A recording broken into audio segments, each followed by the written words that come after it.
रात्रीचे 9:30 वाजलेले आहेत. खरं तर 2 दिवसापूर्वी मला आपल्याच मंडळातल्या काही कार्यकर्त्यांचा फोन आला की दादा, वांगी गावामध्ये छत्रपती शिवाजी महाराजांच्या विचारांचा जागर व्हावा यासाठी आम्ही आज तुम्हाला पाचारण करायचं असं ठरवतोय. मी म्हणलो कार्यक्रमाची वेळ किती आहे?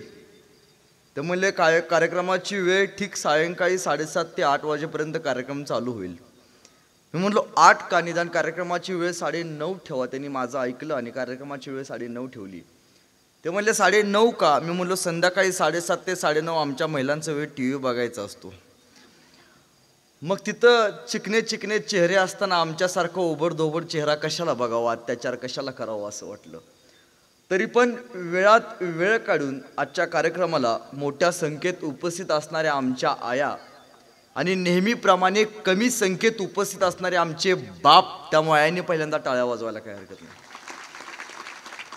पहिल्यांदा सांगतो, तुमच्यासाठी 150 किलोमीटरचं अंतर पार करून आलोय. टाळ्या वाजवल्या तर मनापासनं वाजवायच्या. उगत टिकल्या वाजवल्यावर टाळ्या वाजवायच्या नाही त्या. कारण तुमच्या सगळ्यांच्या टाळ्यांची दाद ही सुदर्शन शिंदेची जायदाद आहे.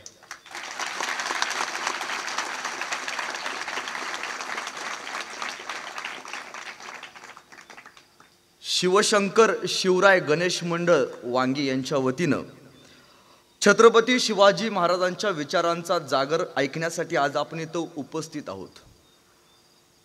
खरं तर मी ज्यावेळी येत होतो त्यावेळी ही सगळी लहान मुलं मी ज्यावेळी बघितली त्यावेळी मला असं वाटतं की 392 वर्षापूर्वी सुद्धा छत्रपती शिवाजी महाराजांच्या काळात सुद्धा अशीच मावळ्यांची मांदियाळी सुद्धा त्यांच्या पाठीशी उभी राहिली असेल.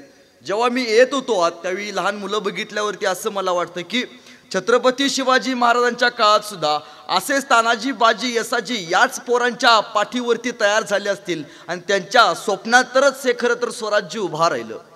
माझी अत्यंत लाडकी आणि सुंदर कथा आहे. मी नेहमी सांगत असतो की तुम्ही कधीतरी पंढरपूरला गेलात तर पंढरपूरला एक देव आहे, त्या देवाचं नाव पांडुरंग, ज्याला परमात्मा विठ्ठल असं म्हणलं जातं. त्या पंढरपूरच्या विठ्ठलाला जात असताना आमची वारकरी मंडळी रामकृष्ण हरीच्या गजरात जाते. कशात जाते? वांगीची लोक मुकी नाहीत ना, कशात जाते?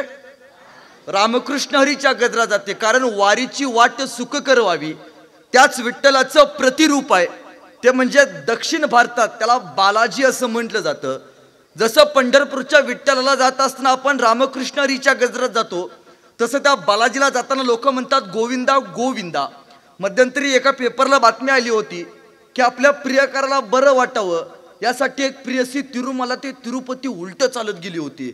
मी म्हटलं आपल्याला पण बरं वाटावं म्हणून आपण सवत चालत जावं, म्हणून मी तिरुमला ते तिरुपती सवत चालत जायचं ठरवलं. सगळी लोक म्हणायची गोविंदा गोविंदा, मी म्हणायचो गोविंदा गोविंदा. सगळी लोक म्हणायची गोविंदा गोविंदा, मी म्हणायचो गोविंदा गोविंदा. माझ्याबरोबर एक कोल्हापूरची आजीबाई आली होती. आता कोल्हापूरची आजीबाई ठसक्याशिवाय बोलणार नाही. आम्ही सगळी लोक म्हणायचो गोविंदा गोविंदा, त्या आजीबाई म्हणायची आमचं पण तेच आहे. आम्ही सगळी लोक म्हणायचो गोविंदा गोविंदा, त्या आजीबाई म्हणायची आमचं पण तेच आहे. बराच वेळ असं झालं, कट्ट्यावरती गेलो, ताक पिलो आणि मावशीपाशी गेलो. मावशीला म्हणलं मावशी तुझं काय चालू आहे? आम्ही सगळे म्हणतो गोविंदा गोविंदा आणि तू म्हणते आमचं पण तेच आहे. ती म्हणली अरे लेकांनो, तुम्ही ज्यांचं नाव घेता ना ते आमच्या ह्यांचं बी नाव तेच आहे. म्हणून म्हणलो आमचं बी तेच आहे. विनोदाचा भाग सोडा, पण 392 वर्ष झाली छत्रपती शिवाजी महाराजांना जाऊन, 392 वर्ष झाली छत्रपती संभाजी महाराजांना जाऊन, पण 350 वर्षापूर्वी या महाराष्ट्राच्या मातीमध्ये कलम कसायांनी संभाजी राजासारखा राजा बदनाम केला आणि नवीन इतिहासकारांनी आमचं इतिहास आहे आमचं इतिहास असं म्हणत म्हणत कादंबरीच्या माध्यमातून, पुस्तकांच्या माध्यमातून, पिवळ्या पुस्तकांच्या माध्यमातून संभाजी राजा या मातीमध्ये बदनाम करत राहिला. आपल्या इथं एक शहर होतं, मी नेहमी सांगत असतो की त्या शहराचं नाव औरंगाबाद होतं. सरकारनं त्याचं नाव बदललं आणि त्याचं छत्रपती संभाजीनगर केलं. मी पहिल्यांदा सांगतो, मी कुठल्याही राजकीय पक्षाचा वक्ता नाही, मी कुठल्याही राजकीय पक्षाचा नेता नाही. माझा पक्ष एकच आहे, तो म्हणजे स्वराज्य, आणि माझा मालक एकच आहे, ते म्हणजे छत्रपती शिवाजी महाराज. त्यामुळं जिसका गुरु बलवान होता है उसका चेला पैलवान होता है, त्यामुळे कुणा पुढे झुकायची मला गरज नाही. त्या शहराचं नाव बदललं, छत्रपती संभाजीनगर केलं. पण संभाजी राजांच्या महाराष्ट्रात संभाजी राजांच्या नावाला विरोध झाला. संभाजी राजांचं नाव नसावं यासाठी महाराष्ट्रातनं अनेक फॉर्म गेले. पण छत्रपती संभाजी महाराज की, मग ही जय म्हणणारी धगधगती मनगट का शांत बसली याचा मला कायम प्रश्न पडतो. एखाद्या राजकीय नेत्याला कोणी आपल्या आवडत्या उलट जरी बोललं तरी आमचं रक्त सळसळतं. मग ज्या माणसानं 40 दिवस डोक्याच्या केसापासून पायाच्या नखापर्यंत चामडी सोलून घेतली, रक्त रक्त रक्त मुद्रा या मातीमध्ये ज्या राजाच्या सांडल्या, उशीमधनं कापूस बाहेर काढावा तसा संभाजी राजाच्या अंगातून मांसाचा लगदा बाहेर काढला जात होता. पण राजानं एकदाही स्वाभिमान विकला नाही. त्या राजाचे स्वाभिमानी मावळे आपण नाव बदलल्यावरती शांत बसतो. माझं कायम सांगणं आहे पोरांनो, मारलं ज्यांनी संभाजी महाराजांना, मारलं ज्यांनी संभाजी महाराजांना, करून अत्याचाराचा कहर त्याच औरंग्याच्या नावानं वसवलं होतं एवढं मोठं शहर. अरे सळसळ द्या रक्त तुमचं, सळसळ द्या रक्त तुमचं, दाखवा पुन्हा एकदा जिगर आणि छाती ठोकून सांगा औरंगाबाद नाही तर छत्रपती संभाजीनगर, छत्रपती संभाजीनगर. ही सांगण्याची जिगर, ही जिगर तुमच्या माझ्या मनामध्ये शिवरायांनी संभाजी राजांनी तयार केली. आपण काय म्हणतो लाडानं, महाराज, छत्रपती शिवाजी महाराज हे नाव ऐकल्यावरती आपलं रक्त सळसळतं. छत्रपती शिवाजी महाराजांचं नाव ऐकल्यावरती आपलं रक्त तापतं. छत्रपती शिवाजी महाराजांचं नाव ऐकल्यावरती आपल्या अंगावरती काटा येतो. छत्रपती शिवाजी महाराजांचं नाव ऐकल्यावरती आलेलं संकट छाताडावरती घ्यायची जिगर हा सह्याद्री तुमच्या माझ्या मनामध्ये निर्माण करतो. छत्रपती शिवाजी महाराज की, हा जय सांगावं लागत नाही, जन्मताच आपल्या गावची माती आपल्याला जय शिवाजी महाराज की म्हटल्यावरती बोलायला शिकवते. जणू काय शिवाजी या नावामध्ये इतकी जादू होती की पिढ्यानपिढ्यांचा उद्धार फक्त एका नावानं झाला. ज्या राजाला कधी आपण बघितलं नाही, छत्रपती शिवाजी महाराजांना बघितलं आपण कुठल्या तरी पुस्तकामध्ये, छत्रपती शिवाजी महाराजांना बघितलं आपण कुठल्या तरी नायकाच्या भूमिकेमध्ये, किंवा छत्रपती शिवाजी महाराजांना बघितलं आपण कुठल्या तरी मूर्तीमध्ये. ज्या राजाला कधी बघितलं नाही तरी त्या राजाचं नाव ऐकल्यावरती आपलं रक्त सळसळतं. मग विचार करा, साक्षात जे छत्रपती शिवाजी महाराजांसोबत 392 वर्षापूर्वी माणसं फिरली असतील त्यांचं काय होत असेल. नुसतं ज्या राजाला बघितलं नाही तरी त्या राजाचं नाव ऐकल्यावरती आपल्या अंगातलं रक्त तापतं. मग विचार करा, साक्षात महाराजांसोबत जी माणसं फिरली असतील, ज्यांनी साक्षात महाराजांना समोरून बघितलं असेल, ज्यांच्या पाठीवरती महाराजांचा स्पर्श झाला असेल, त्या माणसांचं काय होत असेल. एखादा राजा तलवार घेऊन घोड्यावरती बसलाय, हा शिवाजी राजा आपल्या सोबत युद्ध करतोय, हा शिवाजी राजा आपल्या सोबत तलवार चालवतोय, शिवाजी राजा आपल्या सोबत गनिम कापतोय, हा राजा आपल्या सोबत तह करतोय. ही कल्पनाच एवढी मोठी होती की हजारो मर्द मराठ्यांनी, हजारो 18 पगड जातीतल्या 12 बलुतेदार लोकांनी या माणसासाठी स्वतःचे उगाच प्राण दिले नसतील. मी नेहमी सांगत असतो की बाहेरच्या राज्यातलं एक पोरग होतं 12 वर्षाचं, ते महाराष्ट्रात आलं आणि एका शेतकऱ्याला भेटलं आणि शेतकऱ्याला म्हणालं, असा कोणी माणूस आहे, असा कोणी माणूस आहे जो लोककल्याणकारी काम करतो, रयतेचं काम करतो. 12 वर्षाचं पोरग त्या शेतकऱ्याला विचारतंय. शेतकरी म्हणला, एक माणूस आहे बाबा. काय नाव त्या माणसाचं? त्या माणसाचं नाव शिवाजी राजा बर का. 12 वर्षाचं पोरग म्हणतोय, काय शिवाजी राजा? एकदा आयुष्यात एकदा मला त्या शिवाजी राजाला बघायचा आहे. 32 मनाच्या सोनेरी सिंहासनावरती बसलेला राजा कसा दिसतोय, फक्त एकदा बघायचा आहे. शेतकरी म्हणला, तुला शिवाजी राजाला बघायचा आहे? होय होय, माझा राजा स्वर्गात राहतो. स्वर्ग म्हणजे कुठं? माझा राजा रायगडावरती राहतो. 12 वर्षाचं पोरग महाराजांना बघायला या डोंगरातनं त्या डोंगरात, त्यानं फक्त महाराजांबद्दल ऐकलं होतं. बाहेरच्या राज्यातलं पोरग या डोंगरातनं त्या डोंगरात, त्या कडेकपरातनं या कडेकपरात पळत पळत आलं, रायगडाच्या पायथ्याशी आलं. त्याला भेटले महाराजांचे सेनापती, महाराजांचे पिये. सेनापती म्हणले, काय काम काढलंस? काय नाही जी, राजाला भेटायचं म्हणतोय. राजाला भेटायचं हवी तुला? काय करतोस रे तू? काय नाही जी, गाणं लिहितो. उत्तम कविता लिहितो. गाणं लिहितोस?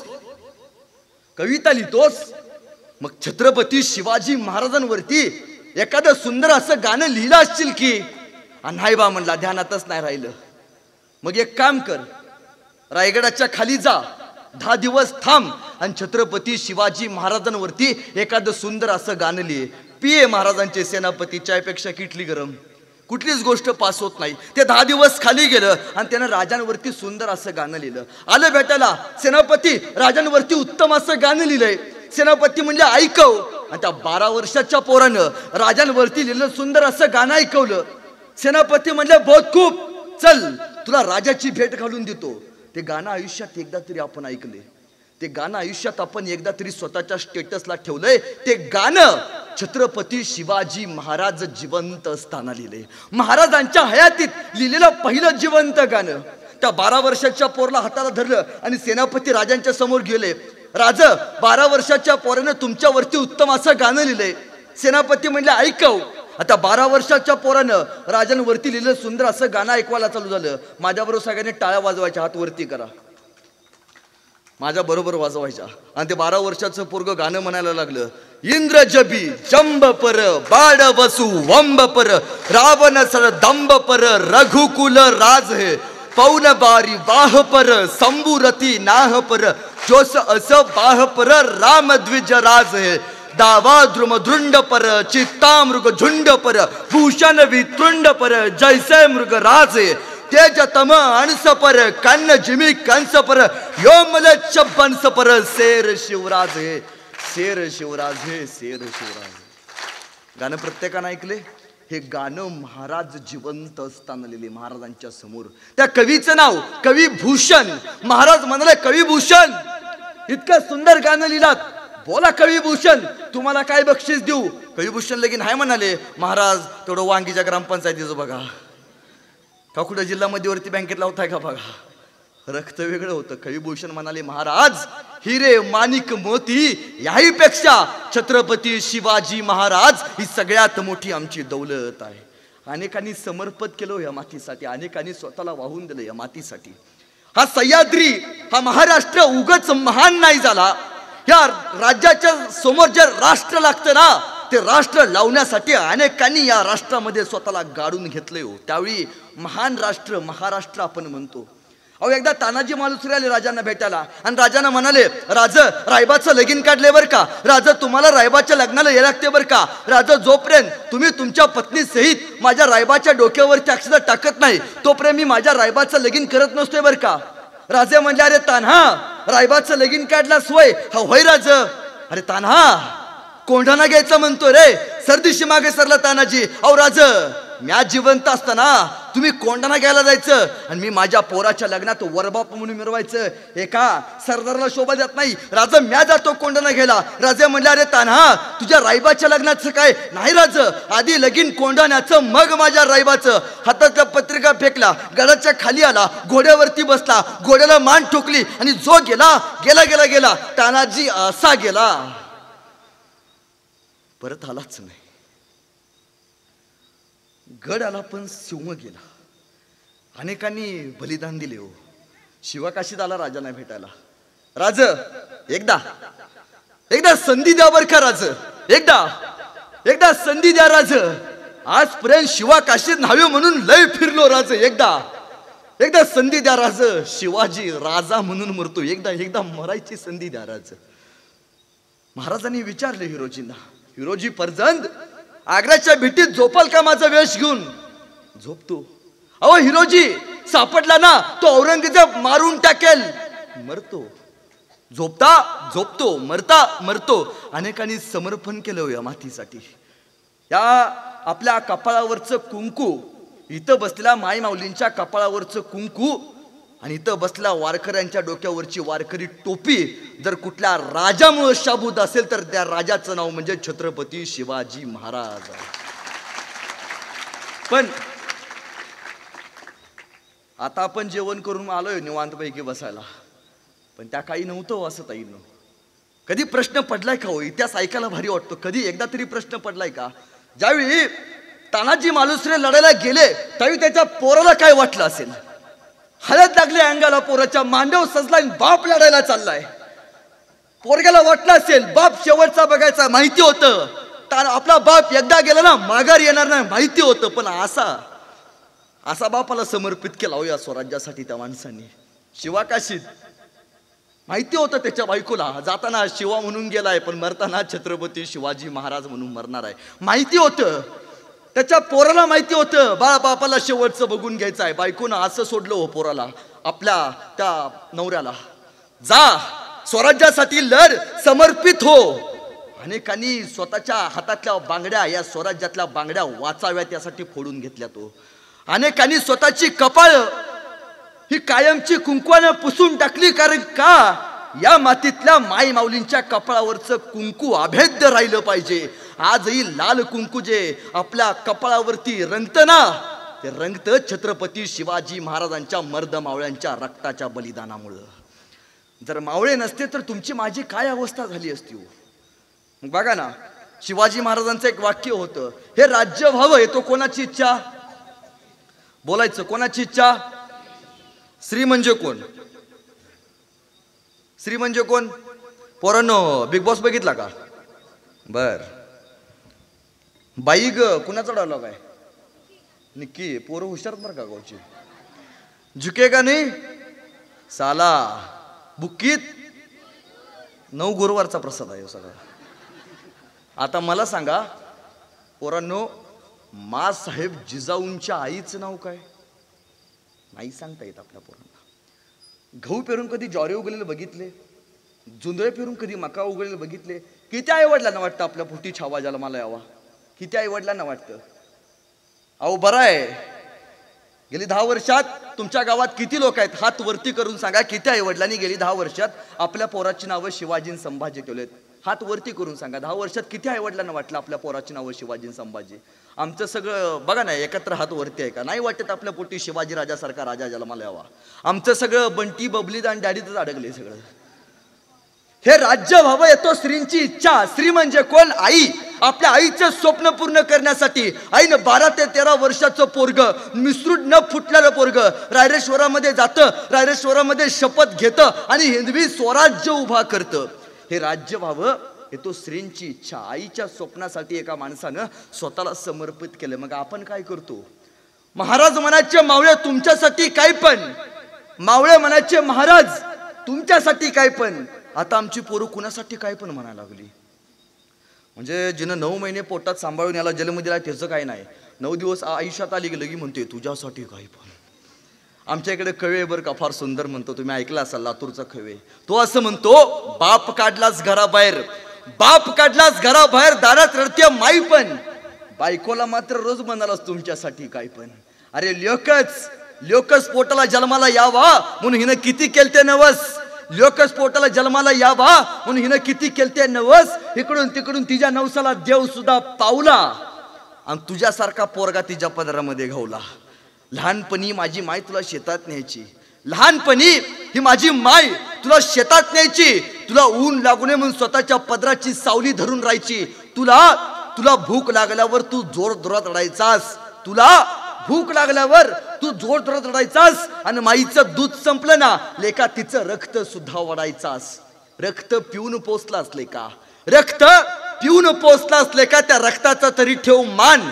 पवित्र अशा मातेचा करू नको अपमान. आता फक्त एक कर, आता फक्त एक कर, या माझ्या दारातल्या माईला घरात तेवढं आण, या माझ्या दारातल्या माईला घरात तेवढं आण.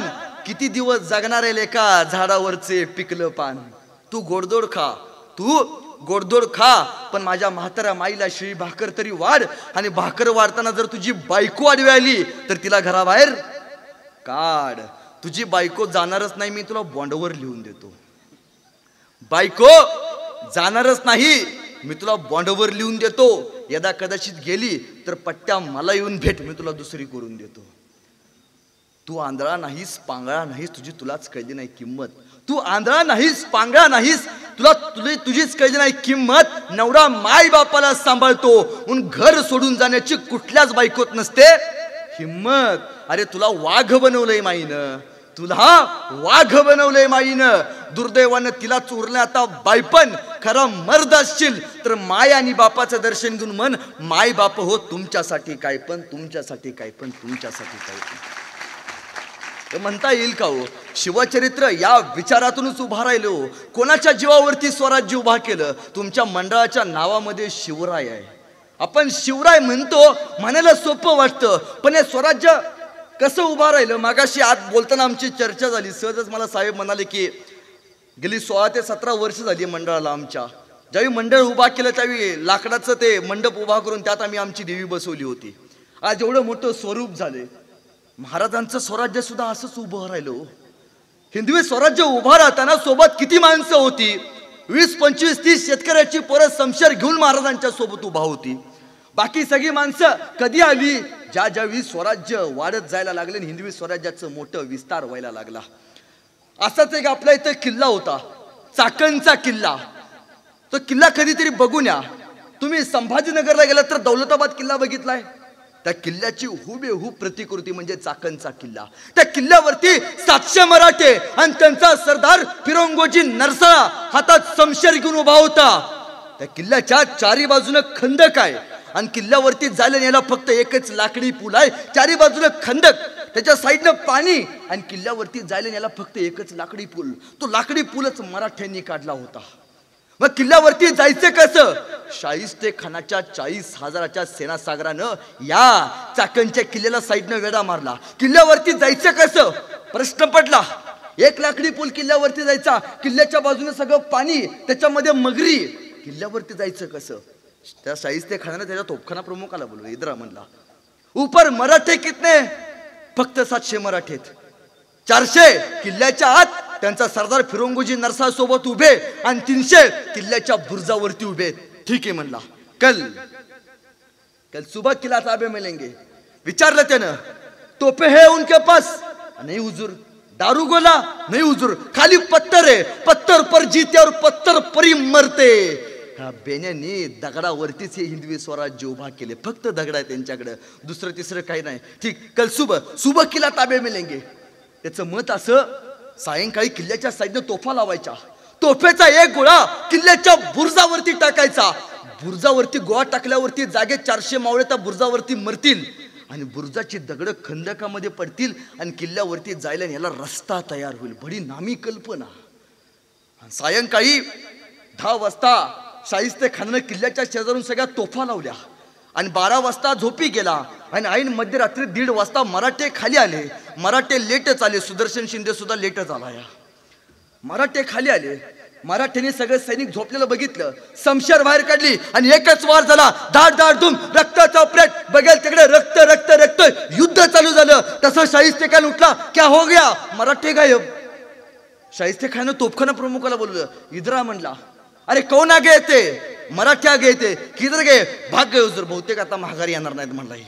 बहुतेक मोजायला आले असतील खाली किती लोक आहेत.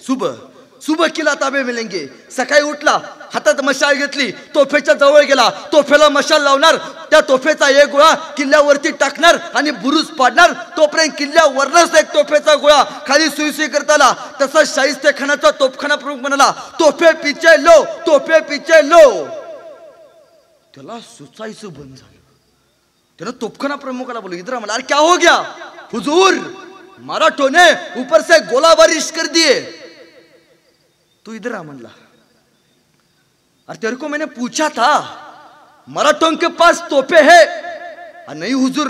फिर दारू गोला किधर? आसमान से बरस रहा है क्या म्हणला. म्हणला हुजूर, बेण्यांकडे तोफा नाहीत पण बेण्यांकडे डोकं तर आहे म्हणला. ह्या बेण्यांनी रात्री किल्ल्यावरची झाडं तोडल्यात, त्या झाडांच्या लाकडाच्या तोफा तयार केल्यात.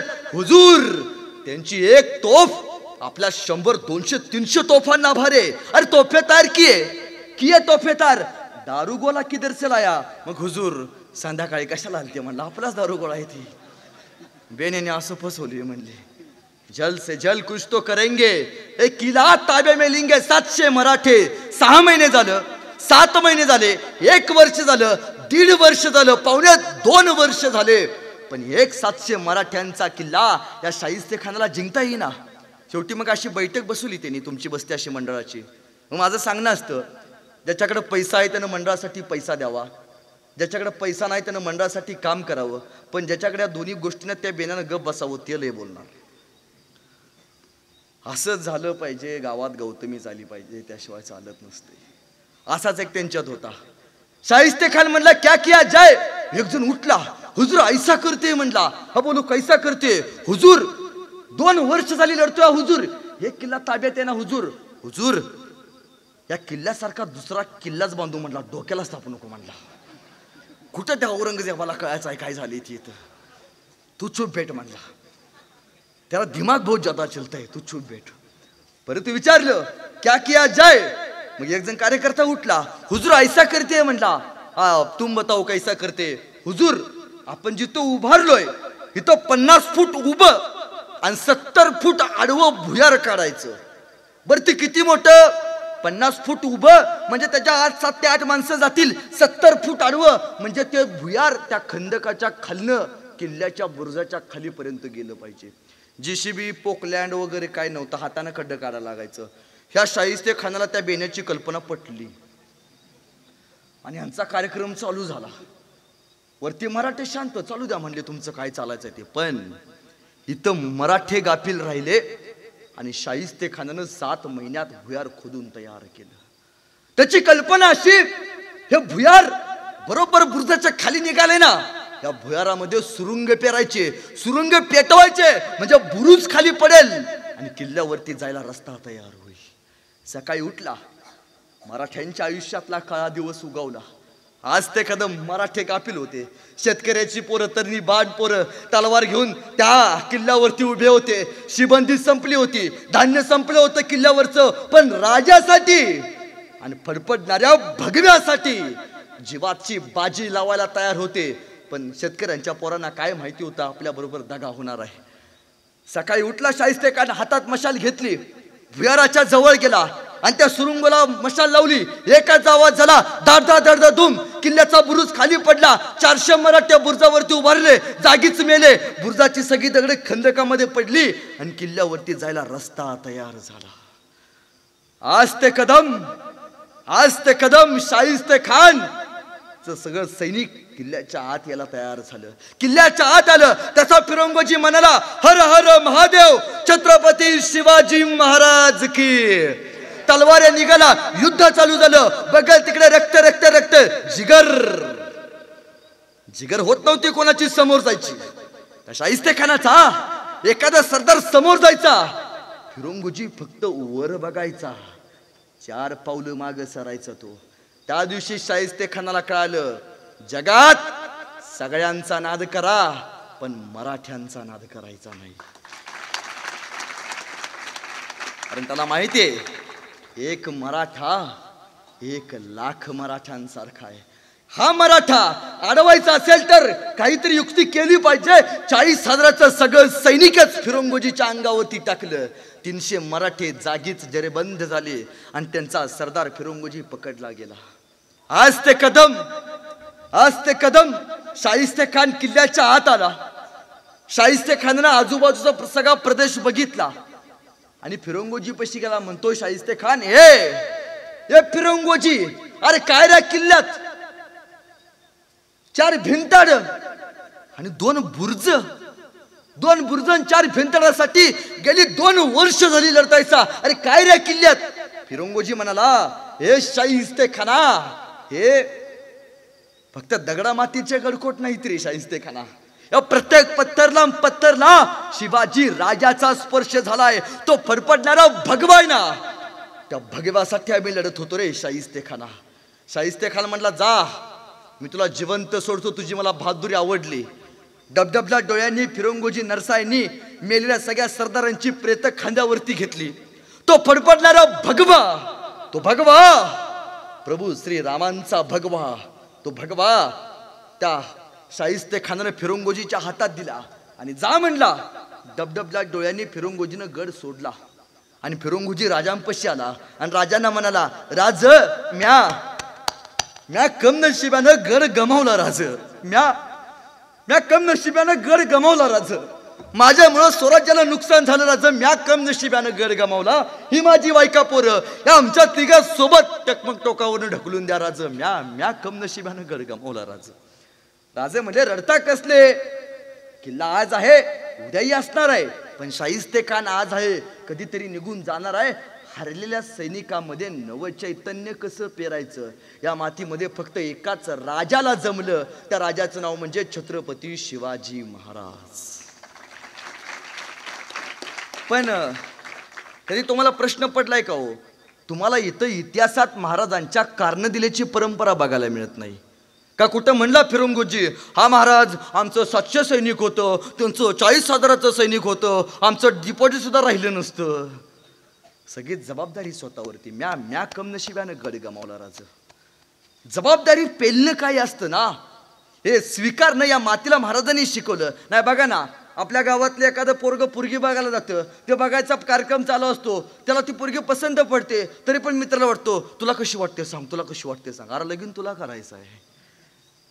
स्वतःचं काय आहे का नाही, जबाबदारी पेलणं. आम्ही जबाबदारी झटकूनच टाकायलाच तयार झालो. या राजाकडे एक अलौकिक गुण होता. आपण महाराजांना लाडानं काय म्हणतो? शिवबा. काय म्हणतो? शिवबा. मग शिवबा म्हणजे काय? मला असं वाटतं शिवबा म्हणजे जिजाऊंच्या पोटी जन्माला आलेलं निरागस बाळ म्हणजे शिवबा. जिजाऊंच्या पोटी जन्माला आलेलं निरागस बाळ म्हणजे शिवबा. इंग्रज, डच, फ्रेंच यासारख्या अत्याचारांचा कर्दन काळ म्हणजे शिवबा. एकीकडे संयमाचा घाट म्हणजे शिवबा आणि सळसळत्या रक्ताची लाट म्हणजे शिवबा. आम्हा हिंदूंना आलेली हिंदुत्वाची जाग म्हणजे शिवबा.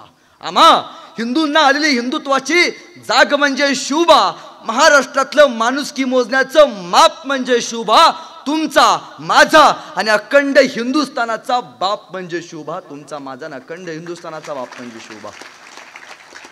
जगाच्या पाठीवरती एकमेव असा राजा आहे जो शूर होता, पराक्रमी होता, पण त्याचबरोबर चारित्र्य संपन्न राजा. परस्त्रीचा आदर करणारा राजा या जगामध्ये एकमेव झाला, छत्रपती शिवाजी महाराज. अहो, रांजाच्या पाटलाने स्वराज्यामध्ये फक्त स्त्रीची आबरू लुटली म्हणून त्याच्या हातपाय काढून त्याला चौरंग करून चौकात बसवला आणि महाराष्ट्राला सांगितलं, इथून पुढं या हिंदुस्थानाच्या मातीमध्ये जो बाईच्या पदराला हात लावेल ना त्याला असा चौरंग करून चौकात उभा केला जाईल. ताईनो, मी तुमच्या भावासारखा या भावाचं एक वाक्य घेऊन जावा. ताईनो, जर तुम्हाला कोणी योग्य मार्ग विचारला तर त्याला तुम्ही योग्य वाट दाखवा. जर तुम्हाला कोणी योग्य मार्ग विचारला तर त्याला तुम्ही योग्य वाट दाखवा. पण यदा कदाचित जर तुमची वाट कुणी अडवली तर त्याला हिंदूची जात दाखवा, त्याला हिंदूची जात दाखवा. अरे, तलवारीपेक्षा तीक्ष्ण या नजरेची धार आहे. तलवारीपेक्षा तीक्ष्ण या नजरेची धार आहे. महाराष्ट्राची वाघीण तू, भवानीचा वार आहे. अरे भगव्याची रक्षणी तू, भगव्याची रक्षणी तू, स्वराज्याची तू मेख आहेस. दुबळी समजू नको स्वतःला, तू जिजाऊंची लेख आहेस. दुबळी समजू नको स्वतःला, तू जिजाऊंची लेख आहेस. ह्याने म्हणणार सगळे आल्यापासून बायकांच्या बाजूने बोलतो, ह्याने याला पाकिट बिकट जास्त दिले काय. म्हणजे एका ठिकाणी कार्यक्रमाला असं सहज होतो बरं का, एक माणूस माझ्या पैशाला म्हणला, दादा तू नेहमी सांगतोस स्त्रियांनी पुरुषांसाठी हे केलं, स्त्रियांनी पुरुषांसाठी ते केलं, एका वाक्यात पटवून सांग मला स्त्रियांनी पुरुषांसाठी काय केलं. घरात गेल्या विचारतात का नाही, सांग तू माझ्यासाठी काय केलंस. सासऱ्याला 2च कपाट द्यायला सांगितली होती, बेण्याला ती पण जमली नाहीत. ऐका, स्त्रियांनी पुरुषांसाठी काय केलं. दादानो, हात तिचे आहेत, पण बांगड्या मात्र दादानो आजी तुमच्या नावाच्या आहेत. कपाळ तिचं आहे, कुंकू मात्र दादानो तुमच्या नावाचा आहे. गळा तिचा आहे, मंगळसूत्र दादानो तुमच्या नावाचा आहे. पाय तिचा आहे, पैंजण मात्र दादानो तुमच्या नावाचा आहे. रक्त तिचं आहे, दूधही तिचंच आहे, पण पोरग मात्र दादानो आजी तुमच्या नावाचा नाही. यापेक्षा स्त्रीनं आणखी काय करावं, यापेक्षा स्त्रीनं आणखी काय करावं. मग कोणी म्हणतं मला शिवाजी महाराज व्हायचं आहे, कोणी म्हणतं मला संभाजी महाराज व्हायचं आहे. तर त्याने एक वाक्य नेहमी लक्षात ठेवा, ज्याला बाईतली ताई का आली तो मुक्ताईचा ज्ञाना झाला. ज्याला बाईतली ताई का आली तो मुक्ताईचा ज्ञाना झाला. ज्याला बाईतली मैत्रीण का आली तो राधेचा श्याम झाला. ज्याला बाईतली मैत्रीण का आली तो राधेचा श्याम झाला. ज्याला बाईतली पत्नी का आली तो सीतेचा राम झाला. ज्याला बाईतली पत्नी का आली तो सीतेचा राम झाला. आणि ज्याला बाईतली आई कळाली ना तो जिजाऊचा शोभा झाला, तो जिजाऊचा शोभा झाला. खरं तर तुमच्या मंडळाच्या कार्यकर्त्यांचं पहिल्यांदा सगळ्या पदाधिकाऱ्यांचं मनापासून आभार व्यक्त केलं पाहिजेत. ताईनो, अनेक महाराष्ट्रातले कार्यक्रम नवदुर्गाचे गणपतीचे बघितलेत मी. काय काय गावामध्ये लावण्यांचा डान्सचा कार्यक्रम ठेवला जातो, पण तुमच्या गावातल्या पोरांनी शिवाजी महाराजांचा कार्यक्रम ठेवला. तुमच्या मंडळाच्या नावातच शिवराय आहे.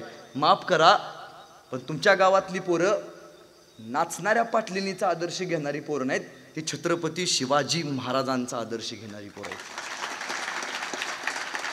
आपण नाही हो, शत्रू सुद्धा सांगतो एकमेव राजा आहे चारित्र्य संपन्न राजा. शाहिस्ते खानाची बोटं छाटली सगळ्याला माहिती आहेत, पण ज्यावेळी शाहिस्ते खानाची बोटं छाटली त्यावेळी शाहिस्ते खान सगळीकडे धावत आणि पळत होता. त्यावेळी त्याच्याकडे त्याची बहीण आली आणि म्हणाली, हुजूर गजब हो गया, ओनरदम सी वाह, मेरी छोटी बेटी को उठा कर ले गया. त्यावेळी शाहिस्ते खान तिच्या बहिणीला म्हणतो, चुप कर पगली, हे पगली तुम चुप कर, ये पगली ये सी वाह किसी की उंगली काट सकता है, ये सी वाह किसी की उंगली काट सकता है, ये सी वाह किसी की गर्दन मान सकता है, पर ये सीवा किसी औरत या लड़की पर कभी हाथ नहीं डाल सकता. प्रबोधनकार ठाकरेंचे एक फार सुंदर वाक्य आहे. प्रबोधनकार ठाकरे असं म्हणतात, दादानो तुमच्या चंद्रावर देखील डाग असेल, तुमच्या चंद्रावर देखील डाग असेल, पण छत्रपती शिवाजी महाराजांच्या चरित्रावर तुम्हाला एकही डाग बघायला मिळत नाही. चारित्र्य संपन्न राजा. पण आता आमचं गणित बिघडले हो. आता बघा ना, दोन मित्र रस्त्याने जात असतात, एका मित्राच्या समोरून आई येत असते, तो दुसरा मित्र लगेच त्या मित्राच्या आईला बघून म्हणतो, काय काकू कशा आहे, तब्येत बिब्येत बरे आहे का. आणि घरात गेल्यावर म्हातारी खुकलून मरते तर तिला औषध आणून देत नाही, दलिंदर पिढ्या ज्या मातीमध्ये जन्माला आली. तेच पोरगं बस स्टँडवरती जातं, कोणाची तरी बस येणार असते, काही बसमधनं 4-5 मुली खाली उतरतात, ह्याला वाटतं तिच्याकडे बघून आता आपण स्टाईल मारली पाहिजे म्हणून हे बेनं गाडीवरनं बस स्टँडमध्ये जातं. समोरून गै जात असते, त्या मुलींकडे बघून हे बेनं गाडीवरनं गैच्या पाया पडतं. आणि घरात गेल्यावरती बाप म्हणतो, जा जरा गोट्यातला जनावराला चारा टाक. ते म्हणतो, हे आपण असली कामं करतो का. म्हणजे आपण काय करतोय, दुसऱ्याच्या माईला इज्जत देतोय आणि रस्त्यावरच्या गाईला नमस्कार करतोय. ज्या दिवशी या महाराष्ट्रातली पोरं पहिल्यांदा घरातली माय आणि गोठ्यातली गाय या दोन गोष्टींना इज्जत देतील, त्या दिवशी तुमच्या गावामध्ये तानाजी, बाजी, यसाजी सारखे मावळे जन्माला आल्याशिवाय राहणार नाहीत. पहिल्यांदा स्वतःपासून बघा ना, स्वतःच्या घरातला बल्ब कधी फोडतो का आपण, फोडतो का नाही. ग्रामपंचायतीचा एकतरी शिल्लक ठेवतो का. जबाबदारी, दुसऱ्याची जबाबदारी स्वीकारणंच आपल्याला कधी महाराष्ट्राच्या मातीने शिकवलं ते आपल्याला कधी कळलं नाही हो. छत्रपती शिवाजी राजाकडे, ह्या राजाकडे एक अलौकिक दुसरा गुण होता. हा राजा शूर होता, चारित्र्य संपन्न होता. पण तुम्हाला माहिती आहे, परस्त्रीचा आदर करायचा हा राजा पोटातनं शिकून आला होता का. मग कुठे शिकला राजा, आईच्या गर्भातनं न शिकता आईच्या संस्कारातनं शिकलाय राजा. गर्भसंस्कार म्हणजे काय हो, आपण म्हणतो गर्भसंस्कार. गर्भसंस्कार म्हणजे काय, शिवाजीराजे एकदा लहान होते आणि पडद्या चाडून एकदा महिलांचं नृत्य बघत होते. ही खबर एका मोलकरीनं बघितली आणि आऊसाहेबांकडे गेल्या आणि आऊसाहेबाला म्हणाला, आऊसाहेब बाल शिवाजी पडद्याच्या आडून महिलांचं नृत्य बघतायत. आऊसाहेब तडक गेला, शिवाजी महाराजांच्या पाठीमध्ये एक धप्पा टाकला आणि त्यावेळी आऊसाहेब बाल शिवबांना म्हणतात, शिवबा राजे तुम्हाला बायका नाचवणारा शिवाजी व्हायचा नाही, तर शिवाजी राजे तुम्हाला बायका वाचवणारा छत्रपती शिवाजी महाराज व्हायचा आहे. या राजाकडे एक दुसरा अलौकिक गुण होता, त्या म्हणजे या राजाला सुपारीच्या खांडाचं सुद्धा व्यसन नव्हतं, सुपारीच्या खांडाचं सुद्धा. पण छत्रपती शिवाजी महाराज की जय म्हणणारे 60% लोक व्यसन करतात. आता लिहून देतो, करतात का नाही का रे. ज्या तोंडून आपण शिवाजी राजाचं नाव घेतो, ज्या तोंडून आपण संभाजी राजाचं नाव घेतो, ज्या तोंडून आपण आपल्या आईचं नाव घेतो, त्या तोंडून व्यसन करावं. पोरांनो, व्यसन आणि फॅशन करून तुम्हाला मिळतं तरी काय, व्यसन आणि फॅशन करून तुम्हाला मिळतं तरी काय. चुकीच्या गोष्टीमध्ये स्वतःचा घालू नका पाय. जर तुम्हाला योग्य वागता आलं तर तुम्हीच्या देशाचे ज्ञानोबराय, तुकोबराय आणि छत्रपती शिवराय, छत्रपती शिवराय. फक्त इथं बसून टाळ्या वाजवायच्या आणि घरात गेल्यावर तंबाखू म्हणायचं असलं काय करायचं नाही. बाप अख्ख्या घरात सुविचार लिहून ठेवतो, व्यसन करू नये, आणि संध्याकाळ झाली बापच पोरला सांगतो, जा जरा चुलीवरून सिगरेट पेटवून आण. बरं ते बेना असे ते जणू का दुर्गा मातेची दौड घेऊन आलं या. म्हणजे एके ठिकाणी कार्यक्रमाला होतो नगरला, एक माणूस माझ्या पैशाला म्हटला, दादा तू नेहमी सांगत असतोस दारू बाद असते, एका वाक्यात पटवून सांग मला दारू बाद असते, आजपासून सोडली. म्हणून ठीक आहे म्हणले, 2 काचेचे ग्लास आण. बेनं 2 काचेचे ग्लास आणले. त्या बेट्याने एका ग्लासमध्ये दारू टाकली, एका ग्लासमध्ये पाणी टाकलं, आणि दोन्ही ग्लासमध्ये किड्या मुंग्या टाकल्या. ताईनो ज्या ग्लासमध्ये दारू होती त्या ग्लासमधल्या किड्या मुंग्या मेल्या होत्या, आणि ज्या ग्लासमध्ये पाणी होतं त्या ग्लासमधल्या किड्या मुंग्या जिवंत होत्या. मी म्हटलं बघ बाबा दारू एवढी बाद असते. म्हणला मला समजलं. म्हणलं एखादं तरी बेनं सुधारलं. मी म्हटलं तुला काय समजलं? म्हणला दादा दारू पिणं हे किड्या मुंग्याचं काम नाही, म्हणलं त्याला फक्त मर्दाचं काहीच लागतं. हात सोडलं त्याच्या पुढं. कोल्हापूरला एक आजीबाई आहे, फार सुंदर म्हणते, शिवाजी महाराजांच्या काळातले मावळे कसे होते. सकाळी लवकर उठे, रणांगणात सुटे, तलवार तुटे, पण माग नाही हटे. आताचे मावळे कसे आहेत, उशिरा उठे, दारूच्या अड्ड्यावर सुटे, बाटली फुटे, पण बियाणं माग नाही हटे. लय भाग्यवान पोरं आहोत आपण दादांनो. का माहितीये, या महाराष्ट्रातली पोरं का भाग्यवान आहेत, बाकीच्या राज्यातली पोरं का नाहीत, महाराष्ट्रातलीच का? याच्या पाठीमागं कारण आहे. पोरांनो तुमचा आणि माझा जन्म झाला ना, महाराष्ट्रातली पोरं यासाठी भाग्यवान आहेत, कारण महाराष्ट्रातल्या पोरांचा ज्यावेळी जन्म झाला, आपल्या जन्मावेळी कोणाचा पाळणा म्हणला जातो, शिवाजी महाराजांचा. अरे आपल्या जन्मावेळी शिवाजी राजाचा पाळणा म्हणला जातो. आपल्या जन्माचं स्वागत शिवाजी राजाचं नाव घेऊन केलं जातं, आणि मरताना आपल्याकडे काय म्हणलं जातं, राम नाम सत्य है. जन्माचं स्वागत शिवाजी राजाच्या नावानं केलं जातं, आणि मरताना आपलं अनंतात विलीन प्रभू श्री रामांचं नाव घेऊन केलं जातं. म्हणजे संस्कृती काय शिकवते, शिवाजी राजाचा संस्कार घे आणि रामत्व स्वतःच्या अंगामध्ये प्राप्त कर, आणि जाताना अनंतात विलीन हो. एकमेव माते तुम्हाला आम्हाला शिकवते. पण आता आमचं गणित बिघडले हो. आपण सहजच, अनेक मित्र आहेत तिथं, सहजच आपण एकमेकाला एकमेकाच्या आईवरनं शिव्या देतो. तुम्हाला माहिती आहे, आपण कधीतरी मित्राच्या घरी जातो, घरात गेल्यावरती मित्राची आई येते, काय म्हणते बरे, बाबा हे बाळा जाताना जेवून जातोस का, हे बाळा चहा पितोस का. मित्राची आई आपल्याला काय म्हणते, काय म्हणते, बाळा म्हणते. मग आपण तिचं कोण झालो, लोक झालो, आपण तिचा मुलगा झालो. मग आपण मित्राच्या आईला शिवा द्यावा, जी आई आपल्याला एवढी काळजीपूर्वक विचारते. पोरांनो या गोष्टी करू नका. आयुष्यात व्यसन करू नका, आणि परस्त्रीचा अनादर करायला शिकू नका. आयुष्यात अनेक गोष्टी तुम्हाला प्राप्त झाल्याशिवाय राहणार नाहीत. आपण महाराजांना सहजच, महाराजांचा इतिहास जेव्हा जेव्हा वाचतो तेव्हा अनेक गोष्टी तुम्हाला बघायला मिळतील. जगाच्या पाठीवरती एकमेव असा राजा आहे ज्यानं उभ्या आयुष्यात खुल्या मैदानावरती कधी लढाई केली नाही. गनिमी कावा, गुरिला युद्धतंत्र या मातीमध्ये छत्रपती शिवाजी महाराजांनी केलं. गुरिला युद्धतंत्र म्हणजे काय, गनिमी कावा म्हणजे काय, तर महाराजांचा राज्याभिषेक झाला होता. राज्याभिषेक झाल्यावरती महाराजांनी हंबीर मामांना बोलवलं, आणि हंबीर मामांना महाराज म्हणतात, हंबीर मामा स्वराज्याचा राज्याभिषेक झालाय, पण पैशाची कमी पडले, हंबीर मामा किल्ला शोधा, असा किल्ला शोधा ज्या किल्ल्यावरती भरपूर धान्य आणि संपत्ती आणि सोनं असेल. हा एक किल्ला आहे म्हणले हंबीर मामा. कुठला किल्ला, त्या किल्ल्याचं नाव बहादूर गड, बहादूर खानाचा गड. बक्कळ सोनं आहे महाराज तिथं. महाराज त्यावेळी सांगतात, हंबीर मामा किल्ल्यावरती आपल्याकडं आता 20,000चं सैनिक आहे, म्हणजे बाकीचं सैनिक शेती करायला गेले, 20,000 सैनिक रिझर्व फोर्स रायगडावरती उपस्थित आहे. आणि तुमच्याकडे किती आहे राज, माझ्याकडे 40,000चं सैनिक आहे. किती झालं, 40,000 + 20,000 60,000चं सैनिक झालं.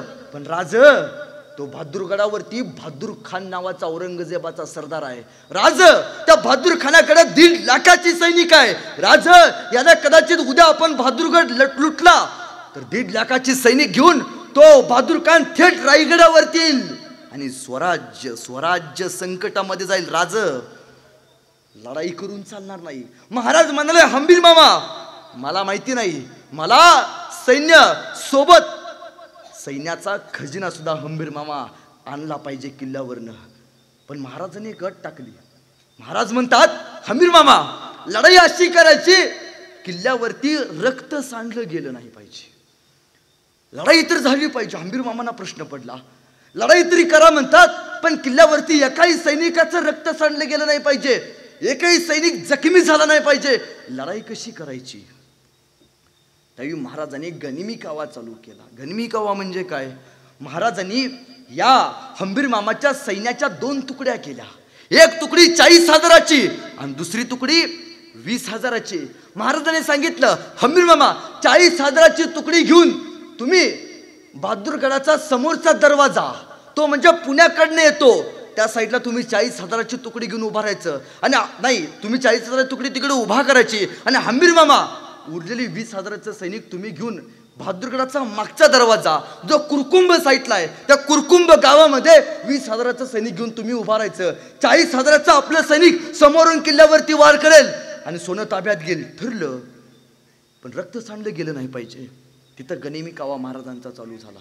सकाळ उठली, पहाट झाली, 10 वाजले. मराठे घोड्यावरती बसले. हिंदूंचा 18 पगड 12 बलुतेदार जातीचं रक्त घोड्यावरती लढायला तयार झालं. सैन्य जवळ आलं आणि एकच सैन्य सुटलं, हर हर महादेव छत्रपती शिवाजी महाराज की.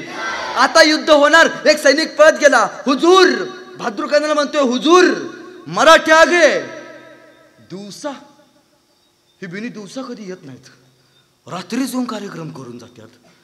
किल्ल्यावरती 1.5 लाखाचा सैनिक आहे, हे दिवसा आलेत. यदा कदाचित त्यांच्याकडे 2 लाखाचा सैनिक आहे. त्या बहादूर खानानं किल्ल्यावरचं वॉचमॅन गेटमॅन पाक सगळं गोळा केलं. सैन्य त्याचं पण तयार झालं. दोन्ही सैन्य जवळ आलं. आता युद्ध होणार, तुंबळ मारामारी होणार. छत्रपती शिवाजी महाराज की.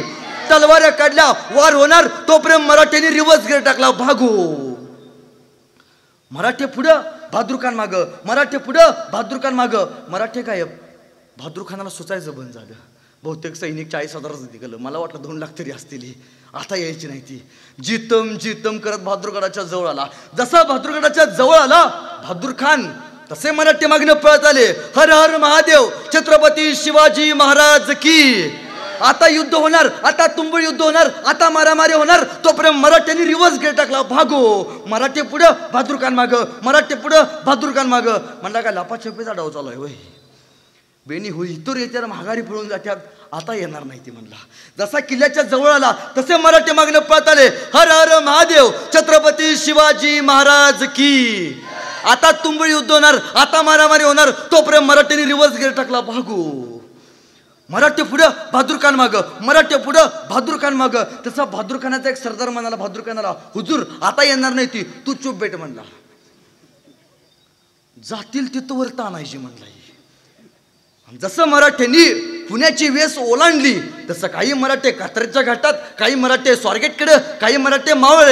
हे मराठे या बहादूर खानाच्या सैनिकाला, बहादूर खानाला दिसायचं बंद झालं. त्या बहादूर खानाला काय माहितीये, वारा वादळ आणि मराठे कधी कुणाच्या बापाला सापडले. पण जसं या बहादूर खानानं पुण्याची वेस ओलांडली, 100 किलोमीटर अंतर बहादूरगडापासून पार केलं, तसं कुरकुंभ गावामध्ये किल्ल्याच्या पाठीमागच्या दरवाजावरती हंबीर मामा 20,000चा सैनिक घेऊन उभा होते. हंबीर मामा गेले किल्ल्यावरती. किल्ल्यावरती वॉचमॅन गेटमॅन थापड्या देऊन सुजवली. सगळं सैनिक घेतलं, हंबीर मामा गायब. बहादूर खान जवळ यायला निघाला, बहादूरगडाच्या जवळ. जसा बहादूर खान बहादूरगडाच्या जवळ आला, बेण्याला फक्त धुरच दिसायला लागला. एक सरदार आला, हुजूर. चांगला सुजवला होता मराठ्यांनी. हुजूर अरे क्या हो गया? हुजूर मराठी आगे थे, तू इधर आवा म्हणला. मेरे पास आ म्हणला. कौन आगे थे? हुजूर मराठी आगे थे. तो हम किसके पीछे गए थे? मराठों के हुजूर. आया कौन था? मराठी हुजूर. बेनेने असं फसवली म्हणजे. 40,000 पुढनं सैनिक घेऊन पळवत घेऊन गेलं आणि 20,000 सैनिक मागणं येऊन किल्ल्यावरचं सगळं सोनं लुटून गेलं. जगामध्ये एकमेव अशी लढाई झाली ज्या लढाईमध्ये रक्त सांडलं गेलं नाही, पण लढाई विजयी झाली. ती छत्रपती शिवाजी महाराजांनी करून दाखवली.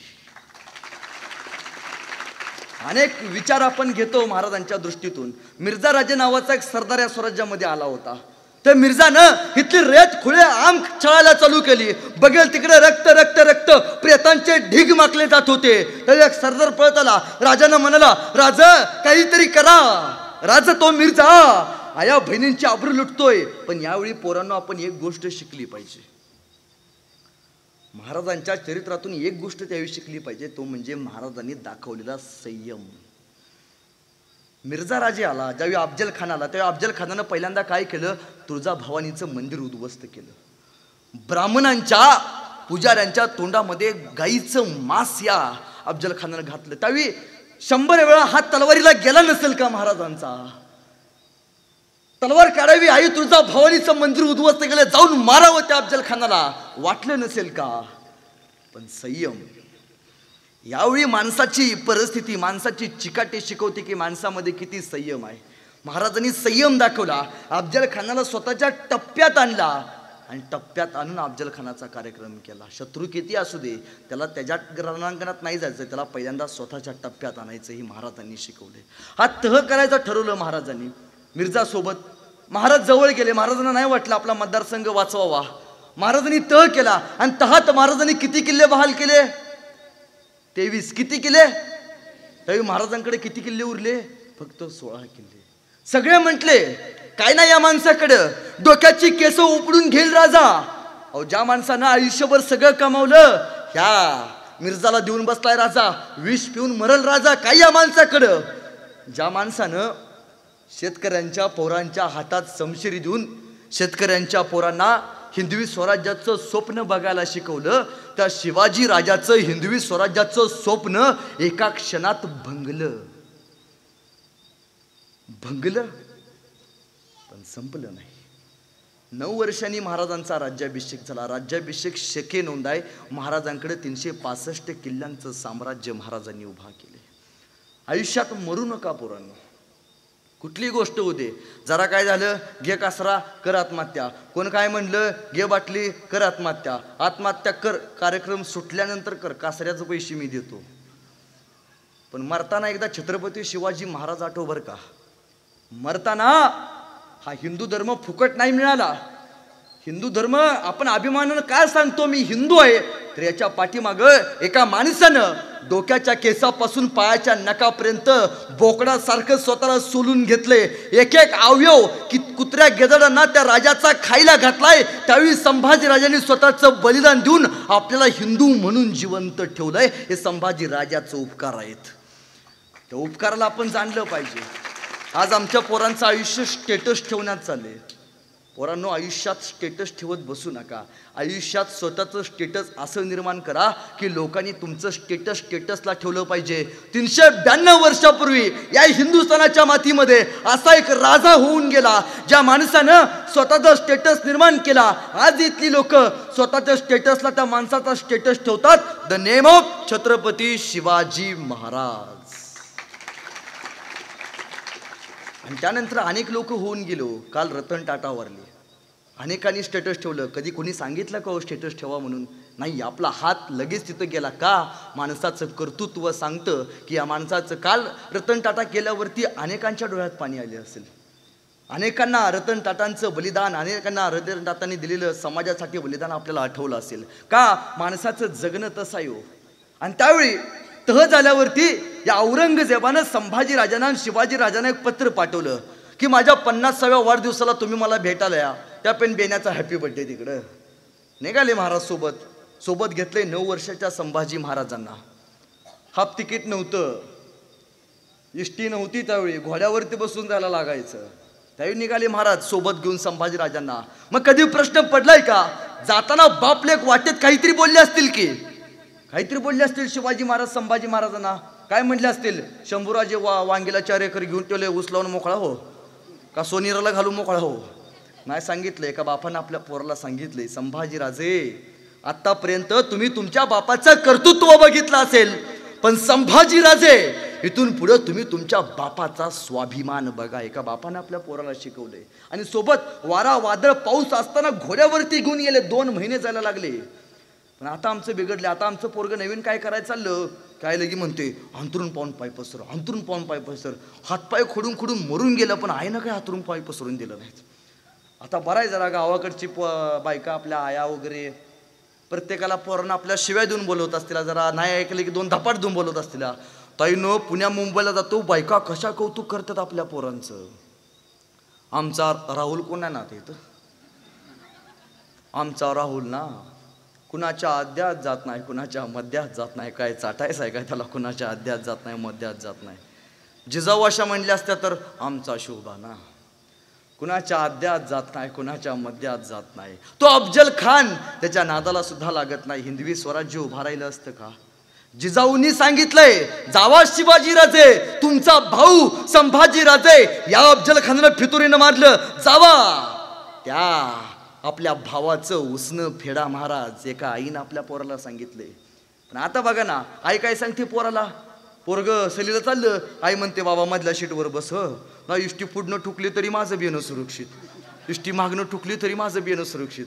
माझं बियाणं जगलं पाहिजे, गावाची वांगीची पाग मरणार ते का तिकडे. आमच्या पोरांच्या अंगामध्ये रग नाही असं नाही, आपल्या पोरांच्या अंगामध्ये धग नाही असं नाही. सगळं गणित बिघडले आमचं हितं. पोरग एखादं लहान असतं, त्याला चालायला येत नसतं, ते असं सरफडत सरफडत कोपऱ्यात जातं. आई तिथं जाते, त्याला 2 धप्पाट टाकते आणि त्याला सांगते त्या कोपऱ्यात जाऊ नको. त्या कोपऱ्यात काही असतो, भाऊ असतो. पोरग वांगीच ते जरा सरपडत जायला जातं, जाता जातो कोपऱ्यात जातं, रांगत रांगत जातं. आई जाते, परत 2-4 धप्पा टाकते, माघार घेऊन येते आणि सांगते त्या कोपऱ्यात जाऊ नको, त्या कोपऱ्यात भाऊ असतो. पोरग परत जरा चालायला शिकतं, पोरग वांगीचं चालत चालत कोपऱ्यात जातं. आई परत जाते, 2-4 धपाट टाकते, अरे तुला सांगितलंय ना त्या कोपऱ्यात जाऊ नको, त्या कोपऱ्यात भाऊ असतो. तो भाऊ जो आम्ही आमच्या पोरांच्या मनामध्ये बसवलाय, ते पोरग पुढे 2 पोराचं बाप जरी झालं तर त्या कोपऱ्यात जायला भेटते का? तिथं भाऊ असतोय. हा भाऊ तो भाऊ नाही बरं का, वेगळं सांगायला लागलो तुम्हाला. हा भाऊ आपण आपल्या मनातनं काढला पाहिजे. आणि राजे ज्यावेळी मिर्झा राजे यांच्या सोबत त्यांच्या आदेशानुसार औरंगजेबाच्या दरबारात गेले, त्यावेळी औरंगजेबानं संभाजीराजांना मागच्या रांगेत उभा केलं, शिवाजीराजांना मागच्या रांगेत उभा केलं. पण यावेळी महाराष्ट्राचा स्वाभिमान जागृत झाला, दिले सगळे मनसबदारी फेकल्या आणि महाराज औरंगजेबाचा दरबार सोडून गेले. आतापर्यंत आलमगीर औरंगजेब याचा अपमान अखंड हिंदुस्थानामध्ये कोणी केला नव्हता. अखंड हिंदुस्थानामध्ये आलमगीर औरंगजेब याचा अपमान फक्त एकाच हिंदूच्या वाघानं केला. त्या वाघाचं नाव म्हणजे छत्रपती शिवाजी महाराज. पण तेव्हापासून मी काय सांगतोय कान देऊ नये का प्रत्येकानं, लय महत्वाची गोष्ट आहे. तेव्हापासून औरंगजेबाच्या दरबारात शिवाजीराजे कधी गेले नाहीत. काय सांगतोय कान देऊ नये का. पण शिवाजीराजांचे प्रतिनिधी म्हणून 9 वर्षाचे संभाजीराजे औरंगजेबाच्या दरबारात येत जात असत. त्यावेळी 9 वर्षाच्या संभाजीराजाची चेष्टा करावी म्हणून औरंगजेबानं संभाजीराजाला बोलावणं धाडलं. आणि संभाजीराजांना औरंगजेब म्हणतोय, त्या संभाजीराजांना एक सवय होती रोजची. त्या आग्र्यामध्ये औरंगजेबाचा एक हत्ती होता, आवडता हत्ती. त्या हत्तीला घ्यायचे आणि सगळ्या गल्लीतनं फिरायचे. या 9 वर्षाची पोराची चेष्टा करावी, औरंगजेबाच्या हत्तीची चेष्टा करावी म्हणून औरंगजेबाने संभाजीराजांना बोलावणं धाडलं. आणि त्यावेळी एक प्रश्न विचारलाय, कान देऊ नये का. काय विचारतोय औरंगजेब? शंभू राजे, ये हाथी मेरा आपको बहुत पसंद है, लेकिन शंभू राजे ये हाथी इतना बड़ा है और आप इतने छोटे हो, इस हाथी को आप महाराष्ट्र में कैसे ले जाओगे? काय प्रश्न विचारलाय? शंभू राजे, यह हाथी इतना बड़ा है और आप इतने छोटे हो, इस हाथी को आप महाराष्ट्र में कैसे ले जाओगे? एवढे एवढेसे शंभू राजे औरंगजेबाच्या डोळ्यात डोळे घालून सांगतात, अरे औरंगजेब ये तो जानवर है, अरे औरंगजेब ये तो जानवर है, बैठ कर जाएंगे, नहीं आया तो खींच कर ले जाएंगे. लेकिन औरंगजेब, हमारे आबा साहब ने जो आपको किले दिए वो भी महाराष्ट्र में, उन्हें आप आगरा कैसे ले आओगे? बाणेदारपणे समय सूचकता दाखवणं काय असतं हे संभाजी राजांनी या मातीला शिकवलं. मग संभाजी महाराज कोणाला म्हणायचं? संभाजी महाराज म्हणजे जगातला पहिला जैविक अस्त्राचा प्रयोग करणारा राजा म्हणजे संभाजी आहे. जगातला पहिला बुलेट प्रूफ जॅकेटचा शोध लावणारा राजा म्हणजे संभाजी आहे. आळंदीपासून पंढरपूरला जाणारी आषाढीची वारी, ही वारी चालू करणारा राजा म्हणजे संभाजी आहे. तत्कालीन काळात घोड्याला सगळ्यात जास्त वेगवानपणे पळवणारा राजा म्हणजे संभाजी आहे. संभाजी म्हणजे काय तर स म्हणजे संकटाशी, भा म्हणजे भारतीयांनी, जी म्हणजे जिद्दीने कसं पेटावं, तया नाव आहे संभाजी राजे, तया नाव आहे संभाजी राजे. पण कधी माहिती आहे का हो याच्या पलीकडचा, ज्यावेळी महाराजांनी तह केला त्यावेळी महाराज रायगडावरती गेले. महाराजांच्या चेहऱ्यावरती एकच भीती वाटत होती, यदा कदाचित हिंदवी स्वराज्याचं स्वप्न पूर्ण नाही झालं तर काय करायचं. महाराज चिंतेत होते. महाराजांच्या डोळ्यात अश्रू गडकिल्ले देताना तसेच दळवरत होते. आणि त्यावेळी महाराजांच्या घोडेदळामध्ये काम करणारा, पाग्याचं काम करणारा एक कडतोजी गुजर नावाचा सरदार राजांपाशी गेला आणि राजांना म्हणाला, राज घोड्यावरती बसा की. महाराजांनी कडतोजीकडे बघितलं आणि महाराजांच्या डोळ्यातलं पाणी कडतोजी गुजरला दिसलं आणि कडतोजी गुजरच्या लक्षात आलं की नाही, महाराज अजूनही चिंतेत आहेत. या मिर्झानं माझ्या राजाच्या डोळ्यात पाणी आलंय. कडतोजी खाली आला.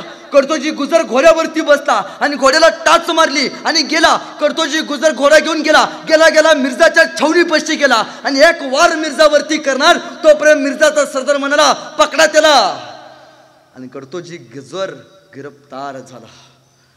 कडतोजी गुजरला राजांच्या त्या सरदाराला मिर्झा राजांच्या समोर आणि त्या मिर्झा राजांच्या समोरानं उभा केल्यावरती मिर्झा राजा विचारतोय, नाव काय रे तुझं? कडतोजी गुजर म्हणतात मला. एक बार सोड, लक्षात ठेव, एक बार सोड फक्त. कडतोजी गुजर, अरे काय काम काढलंस? काय नाही, इच्छा होती माझी मर्दुंगी दाखवायची होती. एक बार मर्दुंगी दाखवायचा प्रयत्न कर, एकदा संधी दे मला. तुझ्या सैनिकात का तुझ्या सैन्यामध्ये काम करायचं आहे. मिर्झा म्हणतोय, अरे कोणाचा सरदार आहेस तू? मी शिवाजी राजाचा सरदार आहे. अरे हट, तू शिवाजी राजाचा माणूस आहेस ना. या शिवाजी राजाची माणसं एक वेळ मरतील पण फुटतील कसले. तू काहीतरी नियोजन करून आलायस. नाही मिर्झा राज, तुम्ही आमच्या राजाचा तहामध्ये सगळे किल्ले घेतले, साम्राज्य संपलं, काय उरले आमच्या राजाकडं? घ्या की मला तुमच्या चाकरीत सेवे करायला. आणि मिर्झानं या कडतोजी गुजरला स्वतःच्या सैनिकामध्ये घेतलं. पण ती धगधगती ज्वाला कडतोजी गुजराच्या डोक्यामध्ये धगधगत होती. का या मिर्झानं माझ्या राजाच्या डोळ्यात पाणी आणलंय. याच्या डोळ्यात पाणी आणल्याशिवाय मी सोडणार नाही. 2 दिवस गेला, 4 दिवस गेला आणि दुसऱ्या आठवड्यात या कडतोजी गुजरची नोकरी मिर्झा राजांच्या छावणीच्या बाहेर पहारा द्यायला लागली. आणि ठरलं, कडतोजी गुजराच्या मनातलं स्वप्न पूर्ण झालं. का मिर्झाला मारायची एकमेव संधी त्याच्या हातामध्ये आणली. आणि रात्री 2 वाजता पहारा बदलला गेला आणि कडतोजी गुजरची सेवा मिर्झाच्या छावणीला चालू झाली. कडतोजी गुजर एकटक मिर्झाकडे बघत होता. मिर्झा आत गाढ झोपी गेला होता. त्या संधीचा फायदा घेऊन कडतोजी आत गेला, अंगावरती कट्यार बाहेर काढली आणि मिर्झावरती वार करणार तोपर्यंत म्हणाला, ए मिर्झा, ज्या माणसानं माझ्या राजाच्या जीवाला घोर लावलाय त्याला असा बिनघोर झोपी देणार नाही. काढली कट्यार, मिर्झावरती वार करणार तोपर्यंत मिर्झाचा सरदार म्हणाला, मिर्झा राजे. आणि मिर्झा राजानं कडतोजीचा हात वरती धरला आणि मिर्झा म्हणतोय, कोण जिगर? कडतोजीच्या अंगाला हात लावायची कोणाची जिगर? या मिर्झावरती अंगाला मारायची कोणाची जिगर? मिर्झावरती हात उचला कडतोजीनं. मिर्झा विचारतोय, बोल काय पाहिजे? एक बार.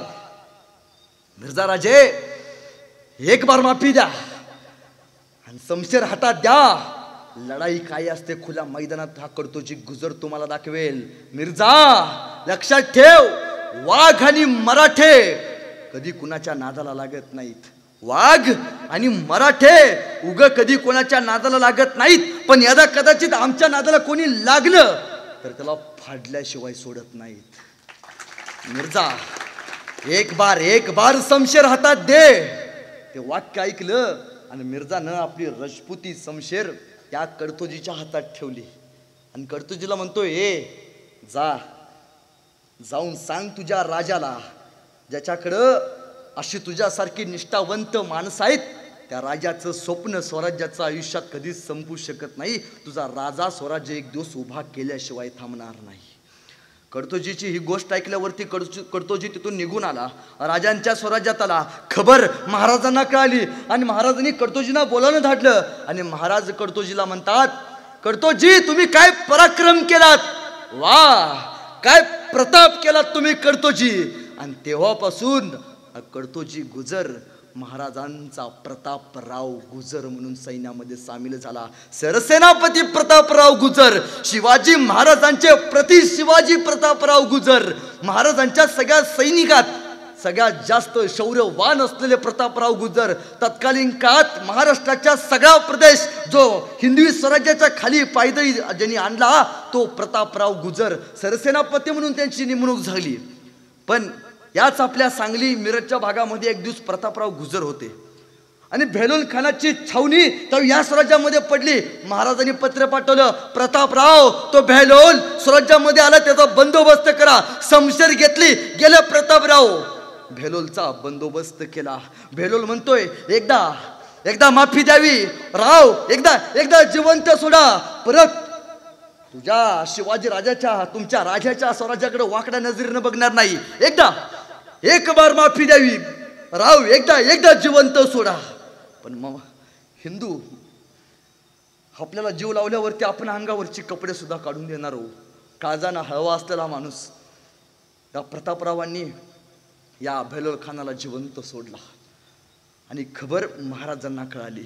महाराज म्हणतात, प्रतापराव ही कसली प्रतापगिरी केलात, याला सेनापतीगिरी नाही, याला शिपाईगिरी म्हणतात. प्रतापराव तो बेलोल खान लांडग्याची जात आज ना उद्या हल्ला परत करणारच.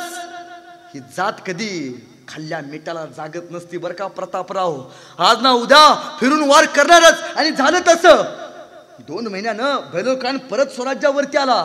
पण त्यावेळी महाराजांचा राज्याभिषेक सोहळ्याचं नियोजन चालू होतं. जवळ आला, ही खबर महाराजांना कळाली आणि महाराजांनी प्रतापरावांना पत्र पाठवलं. प्रतापराव सांगितलं होतं तो आज ना उद्या बेलोल खान स्वराज्यावरती येणार. प्रतापराव त्या बेलोलला मारल्याशिवाय तुम्ही मला तोंड दाखवू नका. महाराजांचा राज्याभिषेक सोहळा चालू आहे आणि सरसेनापती राज्याभिषेक सोहळ्याला उपस्थित नाहीत. महाराजांनी सांगितलंय तोंड दाखवू नका. त्या बेलोल खानाचं मस्तक छाटल्याशिवाय वाक्य कानामध्ये घुमत होते. असेच एके ठिकाणी रात्री शेकोटी करून बसले होते. त्या शेकोटीच्या ज्वाळा बघितल्यावरती बेलोल बेलोल बेलोल फक्त डोक्यामध्ये दिसत होता. आणि त्यावेळी एक सरदार पळत आला, राव बेलोल खानाची छावणी जवळ पडले राव. तसा एक ठिणगी प्रतापराव गुजरांच्या डोळ्यासमोर उठली आणि प्रतापराव गुजरे उठले. कोण येणार सोबत? 6-7 मावळे विठोजी सगळे सोबत उभारले. 7 मावळे घोड्यावरती बसले आणि गेले 1.5 लाखाच्या बेलोल खानाच्या छावणीवरती तुटून पडले. पण एक मराठा 1 लाख मराठा, एका मराठ्यानं 1.5 लाखाच्या फौजेला घाम फोडला. पण बळ तोकडं पडलं. प्रतापराव गुजरांना या मातीमध्ये शेवटचा श्वास मोजावा लागला. प्रतापरावांचे गर्दन मातीमध्ये खाली पडली आणि तोंडातनं एक वाफ निघाली. वाफेबरोबर माती आकाशात उंच उडाली आणि उडणाऱ्या मातीला माझा प्रतापराव सांगत गेला, सांगा माझ्या राजाला, तुमचा प्रतापराव मातीत नाही मेला तर तुमचा प्रतापराव मातीसाठी मेला. अरे मातीत मरणारे कैक असतात, पण मातीसाठी मरणारे फक्त मर्द मराठी असतात हे सांगत गेला. दगडांवर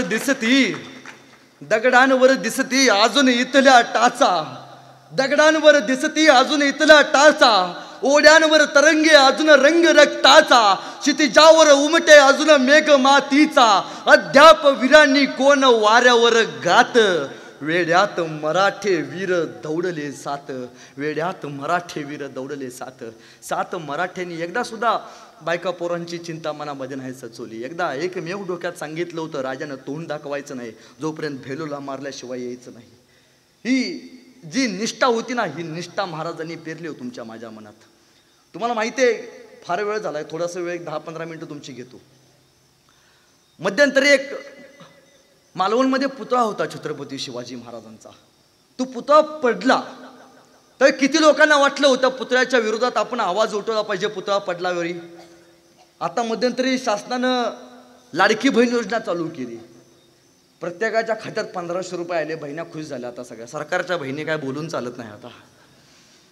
पण ताईंनो, छत्रपती शिवाजी महाराजांच्या काळात लाडकी बहीण योजना नव्हती बरं का. छत्रपती शिवाजी महाराजांच्या काळात लाडकी बहीण योजना नव्हती. छत्रपती शिवाजी महाराजांनी आपल्या स्वराज्यात लाडकी बहीण योजना चालू केली नव्हती. पण छत्रपती शिवाजी महाराजांनी आपल्या स्वराज्यात लाडकी सुरक्षित बहीण मात्र योजना नक्कीच चालू केली होती, जी महाराजांच्या काळात चालू झाली होती. मी जेव्हा बाहेर फिरतो, अनेक लोक म्हणतात बाहेरच्या देशातले, बघा ना दादा, आमच्या देशातल्या राजांचे गडकिल्ले बघा. आमच्या देशातल्या राजाने गडकिल्ले बांधले नाहीत, कमी बांधले, पण आमच्या देशातल्या राजाने पॅलेस किती सुंदर बांधलेत, किती सुंदर महाल बांधलेत. पण तुझ्या देशातल्या त्या शिवाजी राजाला आयुष्यात एक महाल बांधायचा जमला नाही. एकही महाल उभ्या आयुष्यात महाराजांनी बांधला नाही.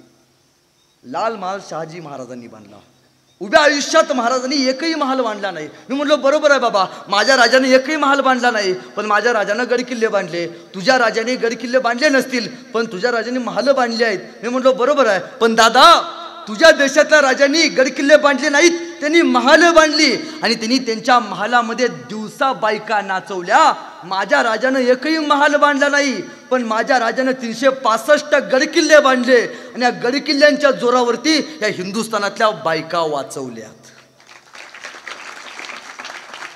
मध्यंतरी पोरांनो माझं सांगणं असतं की पोरांनो आपण सकाळी उठल्याबरोबर कपाळाला गंध लावला पाहिजे. का? कपाळाला लावलेला गंध हा आपल्या हिंदूंची ओळख आहे. मला प्रश्न पडतो कधी कार्यक्रमाला गेल्यावरती, याला काय आदाब म्हणावं का रामराम म्हणावं. कपाळाला गंध लावला पाहिजे. हिंदू संस्कृती तुम्हाला आम्हाला अभिमानानं जगायला शिकवते. ताईंनो, बांगलादेश आपल्या इथं या जगामध्ये एक राष्ट्र आहे, मुस्लिम राष्ट्र. मध्यंतरी त्या बांगलादेशमध्ये एक दंगल झाली. त्यांची मुस्लिम पंतप्रधान देशातल्या लोकांनी पळवून लावली. त्यांची ती मुस्लिम पंतप्रधान बांगलादेशची सापडली नाही, मग त्या देशातल्या पोरांनी तिच्या अंतवस्त्राची मिरवणूक काढली. या जगामध्ये 48 मुस्लिम राष्ट्र आहेत. ती कुठल्याच राष्ट्रात मुस्लिममध्ये नाही गेली. ती पहिल्यांदा कुठं आली? बांगलादेशची पंतप्रधान पहिल्यांदा कुठं आली? भारतात आली. कारण तिला माहिती आहे एकमेव असा देश आहे जो बाईच्या पदराला कधी हात घालत नाही. जिथं बाई नाचवली नाही, जिथं बाई वाचवली गेली हा इतिहास तिला माहिती आहे. याच महाराष्ट्रामध्ये 18 पगड 12 बलुतेर जातीतल्या लोकांनी मनगटावरती या हिंदुस्थानाचं संरक्षण केलंय हे माहिती आहे तिला. त्यामुळे ती पहिल्यांदा इथं आली. माय माऊलीनो, आपण सहजच आपल्या धर्माबद्दल विचार करतो की काय माझ्या धर्मानं दिलंय. हे जगणं आज स्वाभिमानानं तुम्ही इथं बसलाय ना, हे या राजाचं देण आहे, हे संभाजी राजाचं देण आहे. जर धर्म नसता, जर आपल्या लोकांनी 392 वर्षापूर्वी या औरंगजेबाची हुजरेगिरी केली असती, धर्म बदलला असताना, शिंदे, पाटील, देशमुख हे जे अभिमानानं सांगतो ना, हे सुदर्शन खान, ओंकार मुल्ला हे असली नावं सांगायला लागली असती. आज अभिमानानं स्वाभिमानानं आपल्या नावापुढं पाटील, देशमुख, शिंदे लागतं ना, हे फक्त संभाजी राजाचं तुमच्या माझ्यावरती उपकार आहेत बरं का. जगात सगळ्यात श्रेष्ठ धर्म आपला आहे हो. सगळ्यात श्रेष्ठ धर्म कुठला आहे? हिंदू धर्म आहे. मग आता आपण जरा कुठला तरी एखाद्या धर्मातलं बरं वाटलं की आपण तिकडे जातो, पण बाकीच्या धर्मांच्याकडनं आपण एक आदर्श घेतला पाहिजे. मुस्लिम धर्माचा सण असतो ईद. कधी त्यांच्या लोकांना डॉल्बी डीजेवरती नाचताना बघितले? नाही बघत. ख्रिश्चन धर्माचा सण असतो नाताळ. कधी त्यांच्या लोकांना नसताना बघितलं डॉल्बी डीजेवरती? नाही. पण जो हिंदू धर्म, ज्या धर्मानं तुम्हाला आम्हाला स्वाभिमान शिकवला, त्या धर्मातली पोरं ज्यावेळी डॉल्बी डीजेवरती नाचतात त्यावेळी वाटतं की कुठंतरी चुकते. पोरांना आपण बदललं पाहिजे. महाराजांनी स्वराज्य फक्त त्यांची जयंती ती पुण्यतिथी व्याख्यानं साजरी करावं यासाठी केला का हो? यासाठी घेतला का हो? नाही. एका माणसानं 40 दिवस अत्याचार कोणासाठी सहन केले? संभाजी महाराजांनी तुमच्या माझ्यासाठी सहन केले. तरुण पोरांनी अभिमानानं जगावं यासाठी सहन केले. ती सहनशीलता आपण हिंदू म्हणून तुमच्या माझ्या मनामध्ये आणली पाहिजे आणि आयुष्यात एकदा तरी महाराजांचे गडकिल्ले बघितले पाहिजेत. महाराष्ट्रामध्ये 4.5 शक्तिपीठ आहेत. किती शक्तिपीठ आहेत? 4.5 आहेत? किती आहेत? किती? नाही रे, 4.5 शक्तिपीठ आहेत. कुठली 4.5 शक्तिपीठ? पहिलं शक्तिपीठ आपल्या कोल्हापूरच्या अंबाबाईचं. दुसरं रेणुका, माहूरची रेणुका. तिसरं वणीचं अर्धपीठ सप्तशृंगीचं. आणि चौथं पीठ रायगडाच्या खाली पाचाडला असलेला माँसाहेब जिजाऊंचं. जर माँसाहेब जिजाऊ नसती तर देवळातली देवी सुद्धा आज आपल्या इथं उत्सवाला हजर नसती. आज देवळातली देवी तुमच्या माझ्या पुढं ताट मानेनं उभा आहे, ती एकाच माऊलीमुळं. त्या माऊलीचं नाव म्हणजे माँसाहेब जिजाऊ आहे. एकच पोरगा घडवला माई माऊलीने, एकच. 392 वर्ष झाली प्रत्येकाच्या मुखात त्या पोराचं नाव आहे. आयुष्यात एकदा तरी गड किल्ले बघितले पाहिजे. रायगड किती लोकांनी बघितला? हात वरती करा. रायगड हात खाली करा. गोव्याला किती लोक गेलती? साहेबांनी मला रात्री यादी पाठवल्या. तिकडं बरं जायला सुचते बरं. लोणावळा, खंडावळा. लगीन झाल्यावरती गेलाच लागी. रायगडला जायला सुचणार नाही आपल्याला. असलं कशाला लागते हो? आपण काय म्हणतो, काय पडलंय आता, काय बघायचं आहे त्या दगडांना, काय या दगडात, थंड हवेच्या ठिकाणी जाऊ. महाराज जर थंड हवेच्या ठिकाणी जाऊन राहिले असते, आपण जिवंत राहिलो असतो का? महाराजांनी क्षण तुमच्यासाठी घालवला. त्या राजासाठी एक क्षण. रायगड का बघायचा माहितीये? रायगड का बघायचा? कुठला किल्ला बघा अगर न बघा, एक किल्ला बघा, रायगड बघा. का बघायचा? मी कुठल्या धर्मावरती टीका करत नाही, पण जसं मुस्लिम धर्माचं हजला गेल्याशिवाय आयुष्याचा अर्थ पूर्ण होत नाही, तसं प्रत्येक हिंदूचं रायगडला गेल्याशिवाय आयुष्याचा अर्थ पूर्ण होत नाही. मध्यंतरी अमेरिकेचे पंतप्रधान या देशात आले होते. त्यावेळी आपल्या गाईड्सनी त्यांना विचारलं, सर तुम्हाला प्रेमाचं प्रतीक असलं ताजमहाल दाखवू का सोन्याचं प्रतीक असलं गोल्डन टेम्पल दाखवू? त्यावेळी अमेरिकेचे पंतप्रधान म्हणाले, ना मला तुमचं सोन्याचं टेम्पल बघायचं आहे, ना मला तुमचं प्रेमाचं प्रतीक असलं ताजमहाल बघायचं आहे. मला फक्त माझ्या देशामध्ये ज्या राजाचा इतिहास शिकवला जातो ना, त्या राजाचा आयुष्यात फक्त एकदा रायगड बघायचा आहे. मी मध्यंतरी रायगडला गेलो होतो. एक 12 वर्षाचं 13 वर्षाचं पोरग लहान माझ्या पैशाला म्हटलं, दादा मला बिझनेस करायचा म्हणला. मी म्हटलं मी काय मदत करू? म्हटलं दादा माझं असं स्वप्न आहे, मी आजपर्यंत ऐकले की आपल्या इकडे पॅकेज असतात, चलो इंग्लंड, चलो थायलंड, चलो अमेरिका, चलो जपान. दादा मी इंग्लंडमध्ये जाणार आहे आणि तिथं पॅकेज काढणार आहे, चलो रायगड, चलो रायगड, चिकोलो रायगड. तिकडचे सगळे इंग्रज इकडे घेऊन येणार विमानानं, रायगड पशी आणणार. खालनं वर म्हणला रोपवेन नाही म्हणला, पायऱ्यांवरती चालत नेणार म्हणला. ज्यावेळी कपाळाचा घाम पायापर्यंत पोचेल तेव्हा रायगडावरती त्यांना कळेल रायगड म्हणजे काय. संपूर्ण किल्ला फिरवून दाखवणार आणि त्या इंग्रजांना शिवाजी महाराजांच्या समाधीपाशी नेणार आणि त्यांना सांगणार, हाच जगाचा बाप ज्यांनी 392 वर्षापूर्वी तुमच्या बापाची जिरवली होती. म्हणजे कल्पना किती मोठे हो. मध्यंतरी एक चित्रपट आला होता, मराठी चित्रपट, पहिला चित्रपट शिवाजी राजांवरती, राजा शिवछत्रपती. त्या चित्रपटात एक सीन आहे, घटना आहे. त्या चित्रपटामध्ये जो अभिनेता तो घोड्यावरती बसलेला असतो, शिवाजी महाराजांची भूमिका केलेला, आणि त्याला सांगितलं असतं की घोडा पळत जाणार, कटड्यावरती जाणार, दोन्ही पाय वरती करणार आणि तू फक्त वरती तलवार दाखवायची. सीन संपला, एवढा सीन होता. पण त्यानं शिवाजी महाराजांचे कपडे अंगात घातले होते, राजांची वेशभूषा त्यानं केली होती. पण त्याच्या चेहऱ्यावरती भीती वाटायची. त्याला वाटायचं की घोडं पळत गेलं पण कटड्यावरती थांबलं नाही म्हणजे काय करायचं. मरणाची भीती प्रत्येकाला आहे छत्रपती संभाजी महाराजांना सोडून. तो परत दुसऱ्यांदा बसलं, घोडं पळत गेलं, घोड्याने दोन्ही पाय वरती कटड्यावरती गेल्यावरती वरती केले, पण ह्याच्या चेहऱ्यावरती ते एक्सप्रेशन येईनात. 2दा झालं, 3दा झालं. शेवटी दिग्दर्शकाने त्याला बोलवून घेतलं. हे बघ म्हणला, तू साधा माणूस नाही बरं का, तू शिवाजी राजाचं कपडे अंगामध्ये घातलायस, लक्षात ठेव. तू शिवाजी राजाची भूमिका करतोयस, लक्षात ठेव. मेलास तरी छत्रपती शिवाजी महाराज म्हणून मरशील. दुसऱ्या वेळी सीन अत्यंत चांगल्या रीतीने शूट झाला. फक्त शिवाजी नावात एवढी ताकद आहे. शिवाजी राजांचा जन्म झाला, त्या किल्ल्याचं नाव काय? काय नाव? शिवनेरी. राजांचा मृत्यू झाला, त्या किल्ल्याचं नाव काय? रायगड. शिवनेरीचे पहिले 2 अक्षर म्हणजे, रायगडाचे पहिले 2 अक्षर म्हणजे, 2 शब्द तयार केल्यावरती एक शब्द तयार होतो, त्या शब्दाचं नाव म्हणजे शिवराय. रायगड का बघायचा? जगाच्या पाठीवरती एकमेव असा इंजिनियर आहे ज्यानं स्वतःच्या वास्तूची गॅरंटी दिली. आपल्या पोरांना रायगड का दाखवा माहितीये? एकमेव इंजिनियर छातीवरती हात ठेवून सांगतो ज्यांनी स्वतःच्या वास्तूची गॅरंटी दिली. तुमच्या घराची तुम्हाला गॅरंटी माहिती आहे का किती वर्ष टिकणार आहे? पण नाही, महाराजांनी दिले स्वतःच्या वास्तूची गॅरंटी. एकमेव इंजिनियर. कुठे दिले? रायगडावरती गेल्यावरती महाराजांच्या समाधीपाशी उभा राहायचं आणि पाठीमागं बघायचं, दगडावरती एक शिलालेख कोरलाय. जगातल्या सगळ्यात मोठ्या इंजिनियरचं वाक्य आहे. गॅरंटी कार्ड किल्ल्याचं त्यावेळी महाराजांनी छापले, एकमेव राजाला जमले. महाराज त्या वाक्यात शेवटचं असं म्हणतात शिलालेखामध्ये, याव चंद्र दिवा करोती. म्हणजे काय? जोपर्यंत या पृथ्वी तलावरती चंद्र आणि सूर्य असेल तोपर्यंत रायगडावरचा पत्थर आणि पत्थर आणि रायगडावरची प्रत्येक वास्तू टिकेल. कुठंपर्यंत चंद्र सूर्य असेल तोपर्यंत रायगडाचं हमीपत्र रायगडावरती दिले.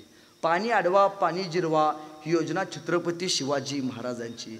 ह्याची अडवा त्याची जिरवा ही योजना आपण काढल्या, पण पाणी अडवा पाणी जिरवा ही योजना महाराजांनी चालू केली. रायगडावरती गेल्यावरती गुगलवरती एक सर्च करा, आपल्या महादेवाचं मंदिर जगदीश्वराचं मंदिर सर्च करा. एकमेव किल्ला आहे, त्या किल्ल्यावरती जगदीश्वराचं मंदिर लांबनं बघायचं. बाजारपेठेमध्ये उभारायचं आणि जगदीश्वराच्या मंदिराकडे बघायचं. ते मंदिर तुम्हाला लांबनं मस्जिदीगत दिसते. का बांधलं असेल असं? महाराजांची दूरदृष्टी बघा. उभ्या आयुष्यात महाराजांच्या मृत्यूनंतर रायगड 3दा जाळला, पण तिन्ही वेळी ज्यावेळी रायगड जळत होता तेव्हा रायगडावरच्या प्रत्येक वस्तूला जाळ लागलेला होता, पण त्या महादेवाची पिंड असलेल्या मशिदीसारख्या त्या घराला त्या देवाऱ्याला जाळ लागला नव्हता. कारण महाराजांना माहिती आहे हे शत्रू आज ना उद्या कधीतरी रायगड पाडतील, पण रायगडावरचा प्रत्येक पत्थर जरी जळाला तर रायगडावरच्या असलेल्या महादेवाच्या पिंडीला हात लागता कामा नये, यासाठी स्ट्रक्चर महाराजांनी तसं उभा केले. वास्तुशास्त्राचा उत्तम नमुना महाराजांनी त्यावेळी दाखवला. हा रायगड हिरोजी इंदलकरांनी बांधला. एक एक सरदार येत होते. मध्यंतरी एक आपल्या इथे एक मंत्री होते, त्यांनी एक सांगितलं की शिवाजी महाराजांनी उभ्या आयुष्यात सुरत लुटली नव्हती. अरे बेट्या, सुरत एकदा नव्हे, शिवाजी महाराजांनी स्वतःच्या जीवावरती 2दा लुटली होती. कुठं लुटली होती? काय पुरावा आहे? आपल्या घरात एक राज्याभिषेकाचा फोटो असतो, बरोबर आहे का? त्यात शिवाजी महाराज कदाचित इथं मागं लावलाय बघा. हा राज्याभिषेकाचा फोटो प्रत्येकाच्या घरात असतो, बरोबर आहे का? त्यात एक इंग्रज अधिकारी आहे जो महाराजांना मुजरा करतोय. तो इंग्रज अधिकारी असं लिहितोय महाराजांच्या राज्याभिषेकानंतर की सुरत लुटल्याचा पुरावा तो सांगतोय की मी त्या शिवाजी राजाच्या राज्याभिषेकाला गेलो होतो, त्यावेळी या शिवाजी राजाच्या शेजारी एक माणूस उभा होता. तो माणूस राज्याभिषेक व्हायच्या अगोदर 2 महिने इंग्रजांच्या वाखारीच्या शेजारी भीक मागत होता. मी माझ्या खिशातला पैसा काढून याला भीक दिली आणि या बेट्यानं अख्खी सुरत आमची भिकारी करून टाकली. हा दुसरा तिसरा कोणी नव्हता, हा शिवाजी राजांचा गुप्तहेर प्रमुख बहरजी नाईक होता. एवढी गुप्त बातमी. एक एक सरदार यायचा. महाराज राज्याभिषेक सोहळ्याला कुणाला सोन्याचं कडे द्यायचे, कोणाला चांदीची तलवार द्यायचे. महाराजांनी इंदलकरने विचारलं, इंदलकर काय पाहिजे? नाहीच. 7वा आयोग, जिल्हा मध्यवर्ती बँकेत तिकीट पाहिजे? नाहीच. निष्ठा. आताचा जर इंदलकर असता तर हा महाराज घरी विकून किल्ला बांधला, पोराला कुठला होता का बघा. नाही, नाहीच. विचारलं काय पाहिजे? नाहीच. महाराज एक मागणार आहे. काय मागणार आहे? महाराज ज्यावेळी जगदीश्वराच्या मंदिराला तुम्ही जाल त्यावेळी त्या जगदीश्वराच्या मंदिराच्या पायरीला फक्त माझं नाव कोरायची अनुमती द्या महाराज. ज्यावेळी तुम्ही जाल त्यावेळी प्रत्येक वेळी तुमच्या पायाचा स्पर्श त्या पायरीवरती होईल आणि सतत मला तुमच्या पायाची धूळ चिटकत राहील. एवढी एवढी एवढी फक्त या शिलेदाराच्या पदरामध्ये तुम्ही दक्षिणा टाका महाराज, फक्त माझं नाव कोरायची अनुमती द्या. काय मागून मागून मागितलं? काय मागून मागून मागितलं? घर विकून किल्ला बांधला. मागून मागून काय? किल्ल्यावरती फक्त पायरीवरती नाव कोरायची अनुमती. टक्केवारी नव्हती त्यावेळी. नाव कोरलं. आजही गेल्यावरती बघायला मिळतं. सेवेचे ठाई तत्पर हिरोजी इंदुलकर. मध्यंतरी मालवणचा पुतळा पडला. त्या पुतळा बांधणाऱ्या शिल्पकाराला एकदा हिरोजी इंदलकराची पायरी जरी दाखवली असती तर त्याला कळालं असतं की सगळ्याच गोष्टी टक्केवारीत नाहीत होत, काही गोष्टीसाठी इमान सुद्धा द्यावं लागतं. आपल्या आज घरी गेल्यावरती एक गोष्ट करा. आपल्या शाळेमध्ये आपल्या पोरांना काय शिकवलं जातं? क कोणाचा? कमळाचा. बाराखडी येत्या का नाही? क कोणाचा? भ श शामरोगाचा. आम्हाला पण हेच शिकवले, तुम्हाला पण हेच शिकवले, त्यामुळे इथं थांबलोय आपण. इथून पुढे शिक्षकांना एक सांगा बरं का, क कमळाचा शिकू नका, क कर्मवीर भाऊराव पाटलांचा शिकवा. श शामरुगाचा शिकू नका, श शिवाजी महाराजांचा शिकवा. स सशाचा शिकू नका, स संभाजी महाराजांचा शिकवा. त्यावेळी आपल्या पोरांना खऱ्या अर्थानं शिक्षण म्हणजे काय हे कळेल. पोरांनो, बराच वेळ झालाय बोलतोय. या व्याख्यानातनं काही घ्या अगर न घ्या, फक्त एक गोष्ट घेऊन जावा. तलवारीचा जमाना गेलाय, आता पेनचा जमाना आलाय. पोरांनो, आपण शिकलं पाहिजे. जर पोरांनो नाही शाळा शिकलात, आज सगळे टायरवाले केरळचे आहेत, किराणा व्यवसायात पटेल, हार्डवेअरची दुकानं, बोर्डिंगची, बांधकाम व्यवसायात यूपीचे लोक, गवंडी सगळे बिहारचे, सुतार कामात राजस्थानी, हॉटेल सगळी दक्षिणात्यांकडे. आमची बेनी गेली कुठं? ह्यांनी फक्त कट्ट्यावरती बसायचं, पिचकाऱ्या मारायच्या. नाहीतर कोणाच्या पाठीमागं की जय म्हणत फिरायचं. ह्याच्या पलीकडे काय करतोय का नाही.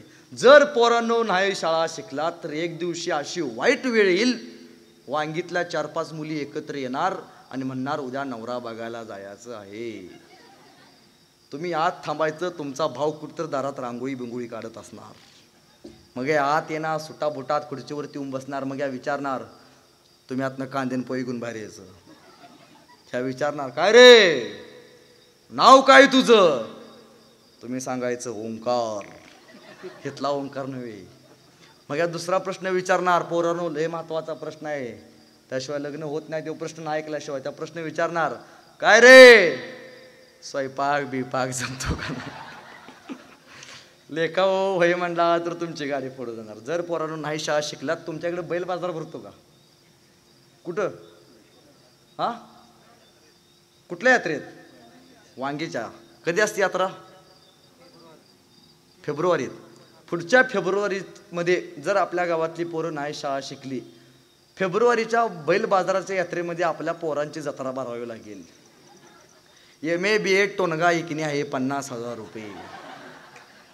BA BEd 30,000 रुपये. 12वी नापास तसाच न्या. 10वी नापास खुट्ट्या सकट न्या. म्हणजे पहिला बैल देवाला सोडत होतो माहिती आहे का. काही दिवसांनी आपली पोरं देवाला सोडायला लागणार आहेत. आमचे थोरले चिरंजीव भैरोबाला सोडण्यात येत आहेत, दर्शनासाठी यावं. असं का झालं. पोरांनो आपण शिकलं नाही शिकलं पाहिजे. डॉक्टर बाबासाहेब आंबेडकर एके ठिकाणी सांगतात, शिक्षण हे वाघिणीचं दूध आहे. आणि जे पोरगं वाघिणीचं दूध पितं ते गुरगुरल्या शिवाय राहत नाही. पोरांनो आपण शिकलं पाहिजे. ताईनो तुमची बाजू घेतो याचा अर्थ कशाही वागाल असं नाही.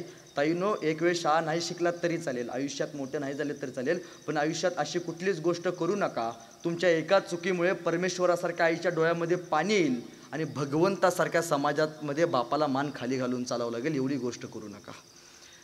काय लागतो 2-4 कंपनीचे मालक व्हा, एक दिवस आईला गाडीमध्ये बसवा, कंपनीमध्ये घेऊन जावा. तो कंपनीचा वॉचमॅन तुमच्या आईला आणि वडिलाला बघून असा सॅल्यूट मारेल, त्यावेळी तुमच्या आईच्या आणि वडिलांच्या चेहऱ्यावरती आलेला आनंद तो जगातला सगळ्यात मोठा आनंद असेल. आज अनेक भाऊ आहेत, एका भावाची 2 एकर इकडं असते, एका भावाची 2 एकर इकडं असते. भांडणं मधल्या 2 फुटाच्या बांधावरनं ते भांडणं कोर्टात जातात. कोर्टात कोण असतात. वकील असतात. वकील या दोघांच्या भांडणात तिसरीकडे 4 एकर इकडे येतात. पण याला कळत नाही, पटते मागं सगळं. पण याला कळत नाही, एकाच आईच्या रक्तातनं काय घेऊन जाणार आहे. सगळं तयार आहे, फडकं तयार आहे, मडकं तयार आहे, उचलणारी तयार आहेत, खांदेकरी तयार आहेत, मडकी तयार आहेत, गुलाल तयार आहे. आत्ता घरला फोन करून सांगा गेलाय, पोचायच्या अगोदर रडायला चालू होते. तुम्हाला वाटलं तुमच्या नावाला लय किंमत आहे. काय नाही, जिवंत आहे तोपर्यंत लोक नावानं हाक मारतील. ज्या दिवशी मराल लोक लगेच म्हणतील बॉडी कुठंपर्यंत आल्या.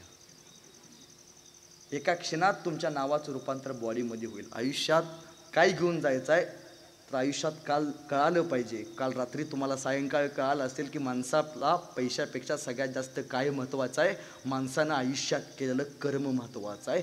कर्म माणसाला देवत्वापर्यंत प्राप्त करतं. त्यासाठी आयुष्यात कर्म चांगली केली पाहिजेत. आज अनेक बहिणी आहेत तिथं, छातीवरती हात ठेवून सांगा, भावाचा कधी फोन येतो का. सही करायच्या आदल्या दिवशी फक्त येतो.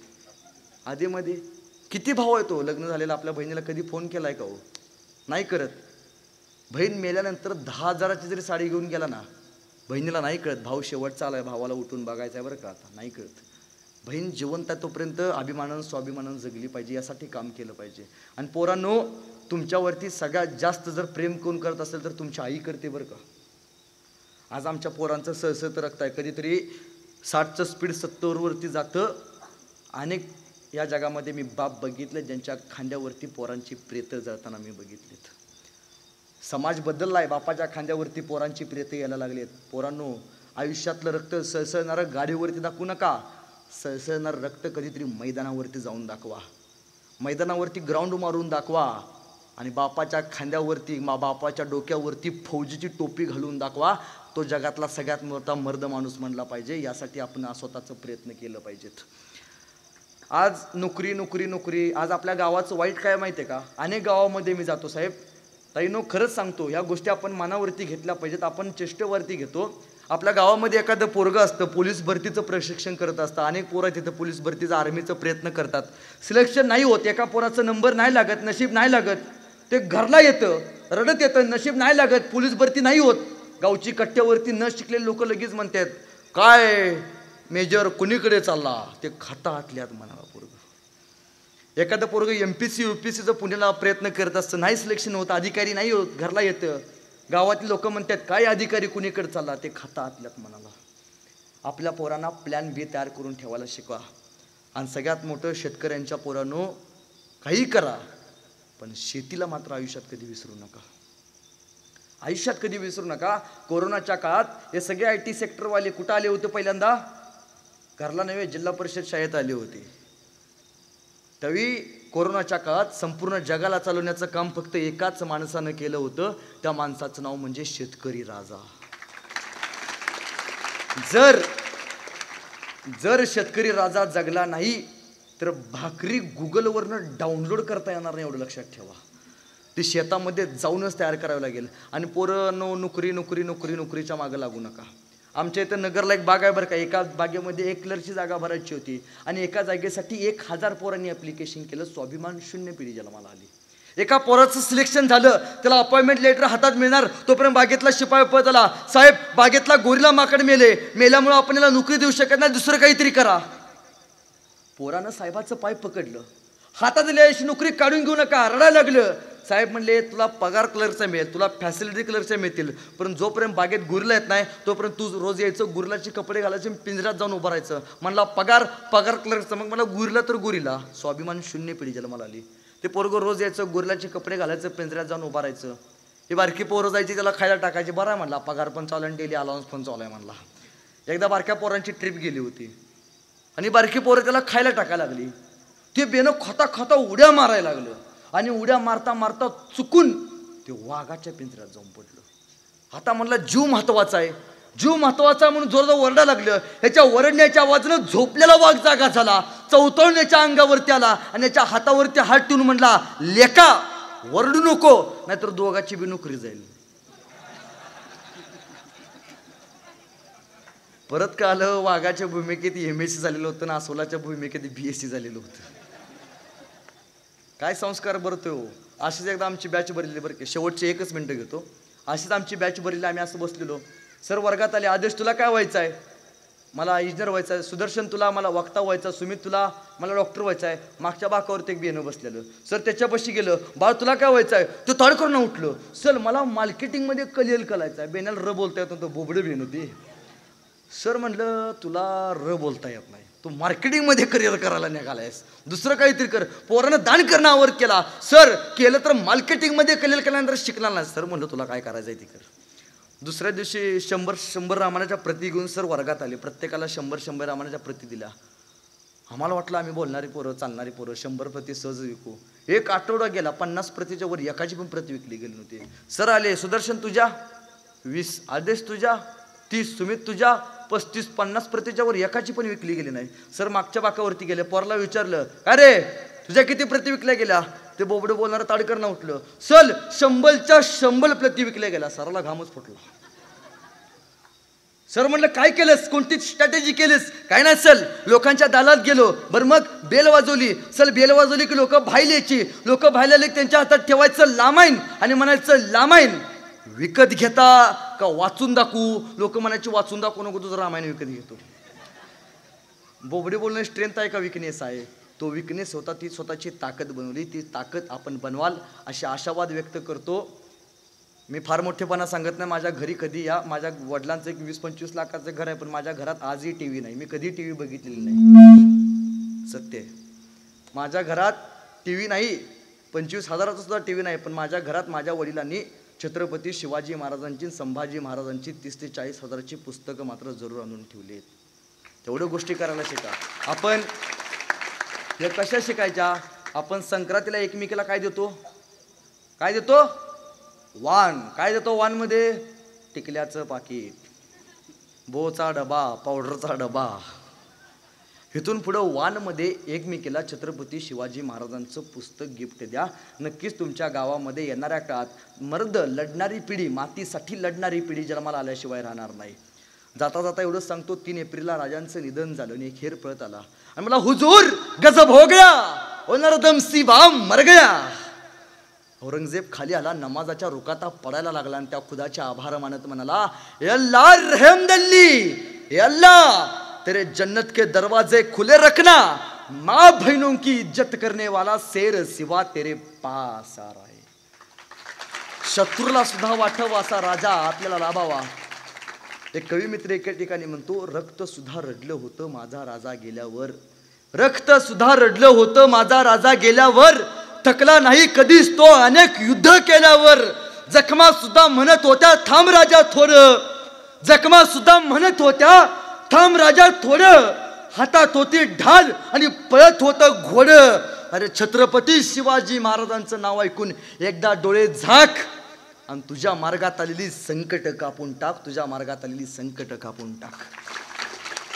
3 एप्रिलला या राजाचं जेव्हा निधन झालं त्या विराज राजांचं पार्थिव, शिवाजी महाराजांचं पार्थिव हे राजसदरेवरनं ज्यावेळी मंदिराकडे नेलं जात होतं, राजसदर आतापर्यंत 2दा नटलं होतं. पहिल्यांदा महाराजांच्या राज्याभिषेकावेळी आणि दुसऱ्यांदा महाराज दक्षिण दिग्विजय करून आल्यावेळी, पण तिसऱ्या वेळी राजसदर लोकांच्या अश्रूंनी भरला होता, रयतेचा वाली गेला होता. महाराजांचं पार्थिव ते आणलं गेलं आणि जाताना महाराजांचं पार्थिव हे सेवेचे ठाई तत्पर हिरोजी इंदलकरांच्या पायरीवरनं नेण्यात आलं. आजही ती पायरी तुम्हाला आम्हाला स्वाभिमान म्हणजे काय असते ती स्वाभिमानाची गोष्ट फडफडणारा भगवा तुमच्या माझ्या हातात देऊन शिकवते. भगवा म्हणजे भयरहित, ग म्हणजे गर्वरहित आणि वा म्हणजे वासनारहित. या 3 शब्दांचा अर्थ म्हणजे भगवा. भगवा प्रभू श्रीरामांचा, भगवा माझ्या वारकऱ्यांचा, भगवा माझ्या धारकऱ्यांचा, भगवा निष्ठेचा त्यागाचा आणि छत्रपती शिवाजी महाराज आणि धर्मवीर छत्रपती संभाजी राजांच्या बलिदानाचा. हा बलिदानाचा भगवा तुम्ही आम्ही हातात घ्याल. अनेक योजना महाराजांच्या इतिहासातल्या त्या आपण अंगीकार आणाल. तुम्हाला माहिती नसतील, आज आपल्याकडं शिवाजी महाराजांच्या काळात ज्यावेळी बाजीप्रभू वगैरे वारले त्यावेळी महाराजांनी त्यांच्या जागी त्यांची पोरं सैन्यामध्ये घेतली. अनुकंपा खाली घेण्याची योजना या मातीमध्ये पहिल्यांदा छत्रपती शिवाजी महाराजांनी चालू केली. आजही सैन्यामध्ये वडील मेल्यानंतर त्याच्या जागी जे पोरला घेतलं जातं ही योजना महाराजांची. आपल्याला पेन्शन मिळते, बरोबर आहे का? एखादी स्त्री सैनिक तिचा असला जवान नवरा तो जर शहीद झाला तर त्याला मरताना बायकोला त्याच्या मरताना जो पगार असतो त्या पगाराची निम्मी रक्कम बायकोला पेन्शन म्हणून दिली जाते. शिवाजी महाराजांनी त्यावेळी शिवा काशी दिमेल्यानंतर त्याच्या बायकोला ही पेन्शन, मरताना जो त्याचा पगार होता त्याची रक्कम त्याच्या बायकोला पेन्शन म्हणून दिली. पेन्शन नावाची योजना महाराजांनी चालू केली. ही योजना डोक्यात ठेवायला असा विचार करतो, हर हर महादेव आवाज सुटला, हर हर महादेव आवाज सुटला, मुघलांच्या कपाळी घाम फुटला, मराठ्यांच्या झळकले, आम्हा हिंदूंच्या झळकल्या चमकत्या तलवारी, मुघल पळती माघारी. महाराज अजून तुम्ही 10 वर्ष जगला असता तर मुघलांनी सुद्धा कपाळावरती भगवाच लावला असता, मुघलांनी सुद्धा कपाळावरती भगवाच लावला असता. गेली 2 तास झालं बोलतोय, 2 तास, सव्वा 2 तास. व्याख्यान 1 तासाचंच असतं, कीर्तन 2 तासाचं असतं, प्रवचन 3 तासाचं असतं, गोंधळ रात्रभर असतोय. माझ्या वाणीचा गोंधळ होणार नाही याची दक्षता घेतो. वेळात वेळ काढून तुम्ही मला ऐकायला आला त्याबद्दल सर्व गावकऱ्यांचे मनापासून आभार व्यक्त करतो. आपल्या सगळ्यांची रजा घेतो. धन्यवाद.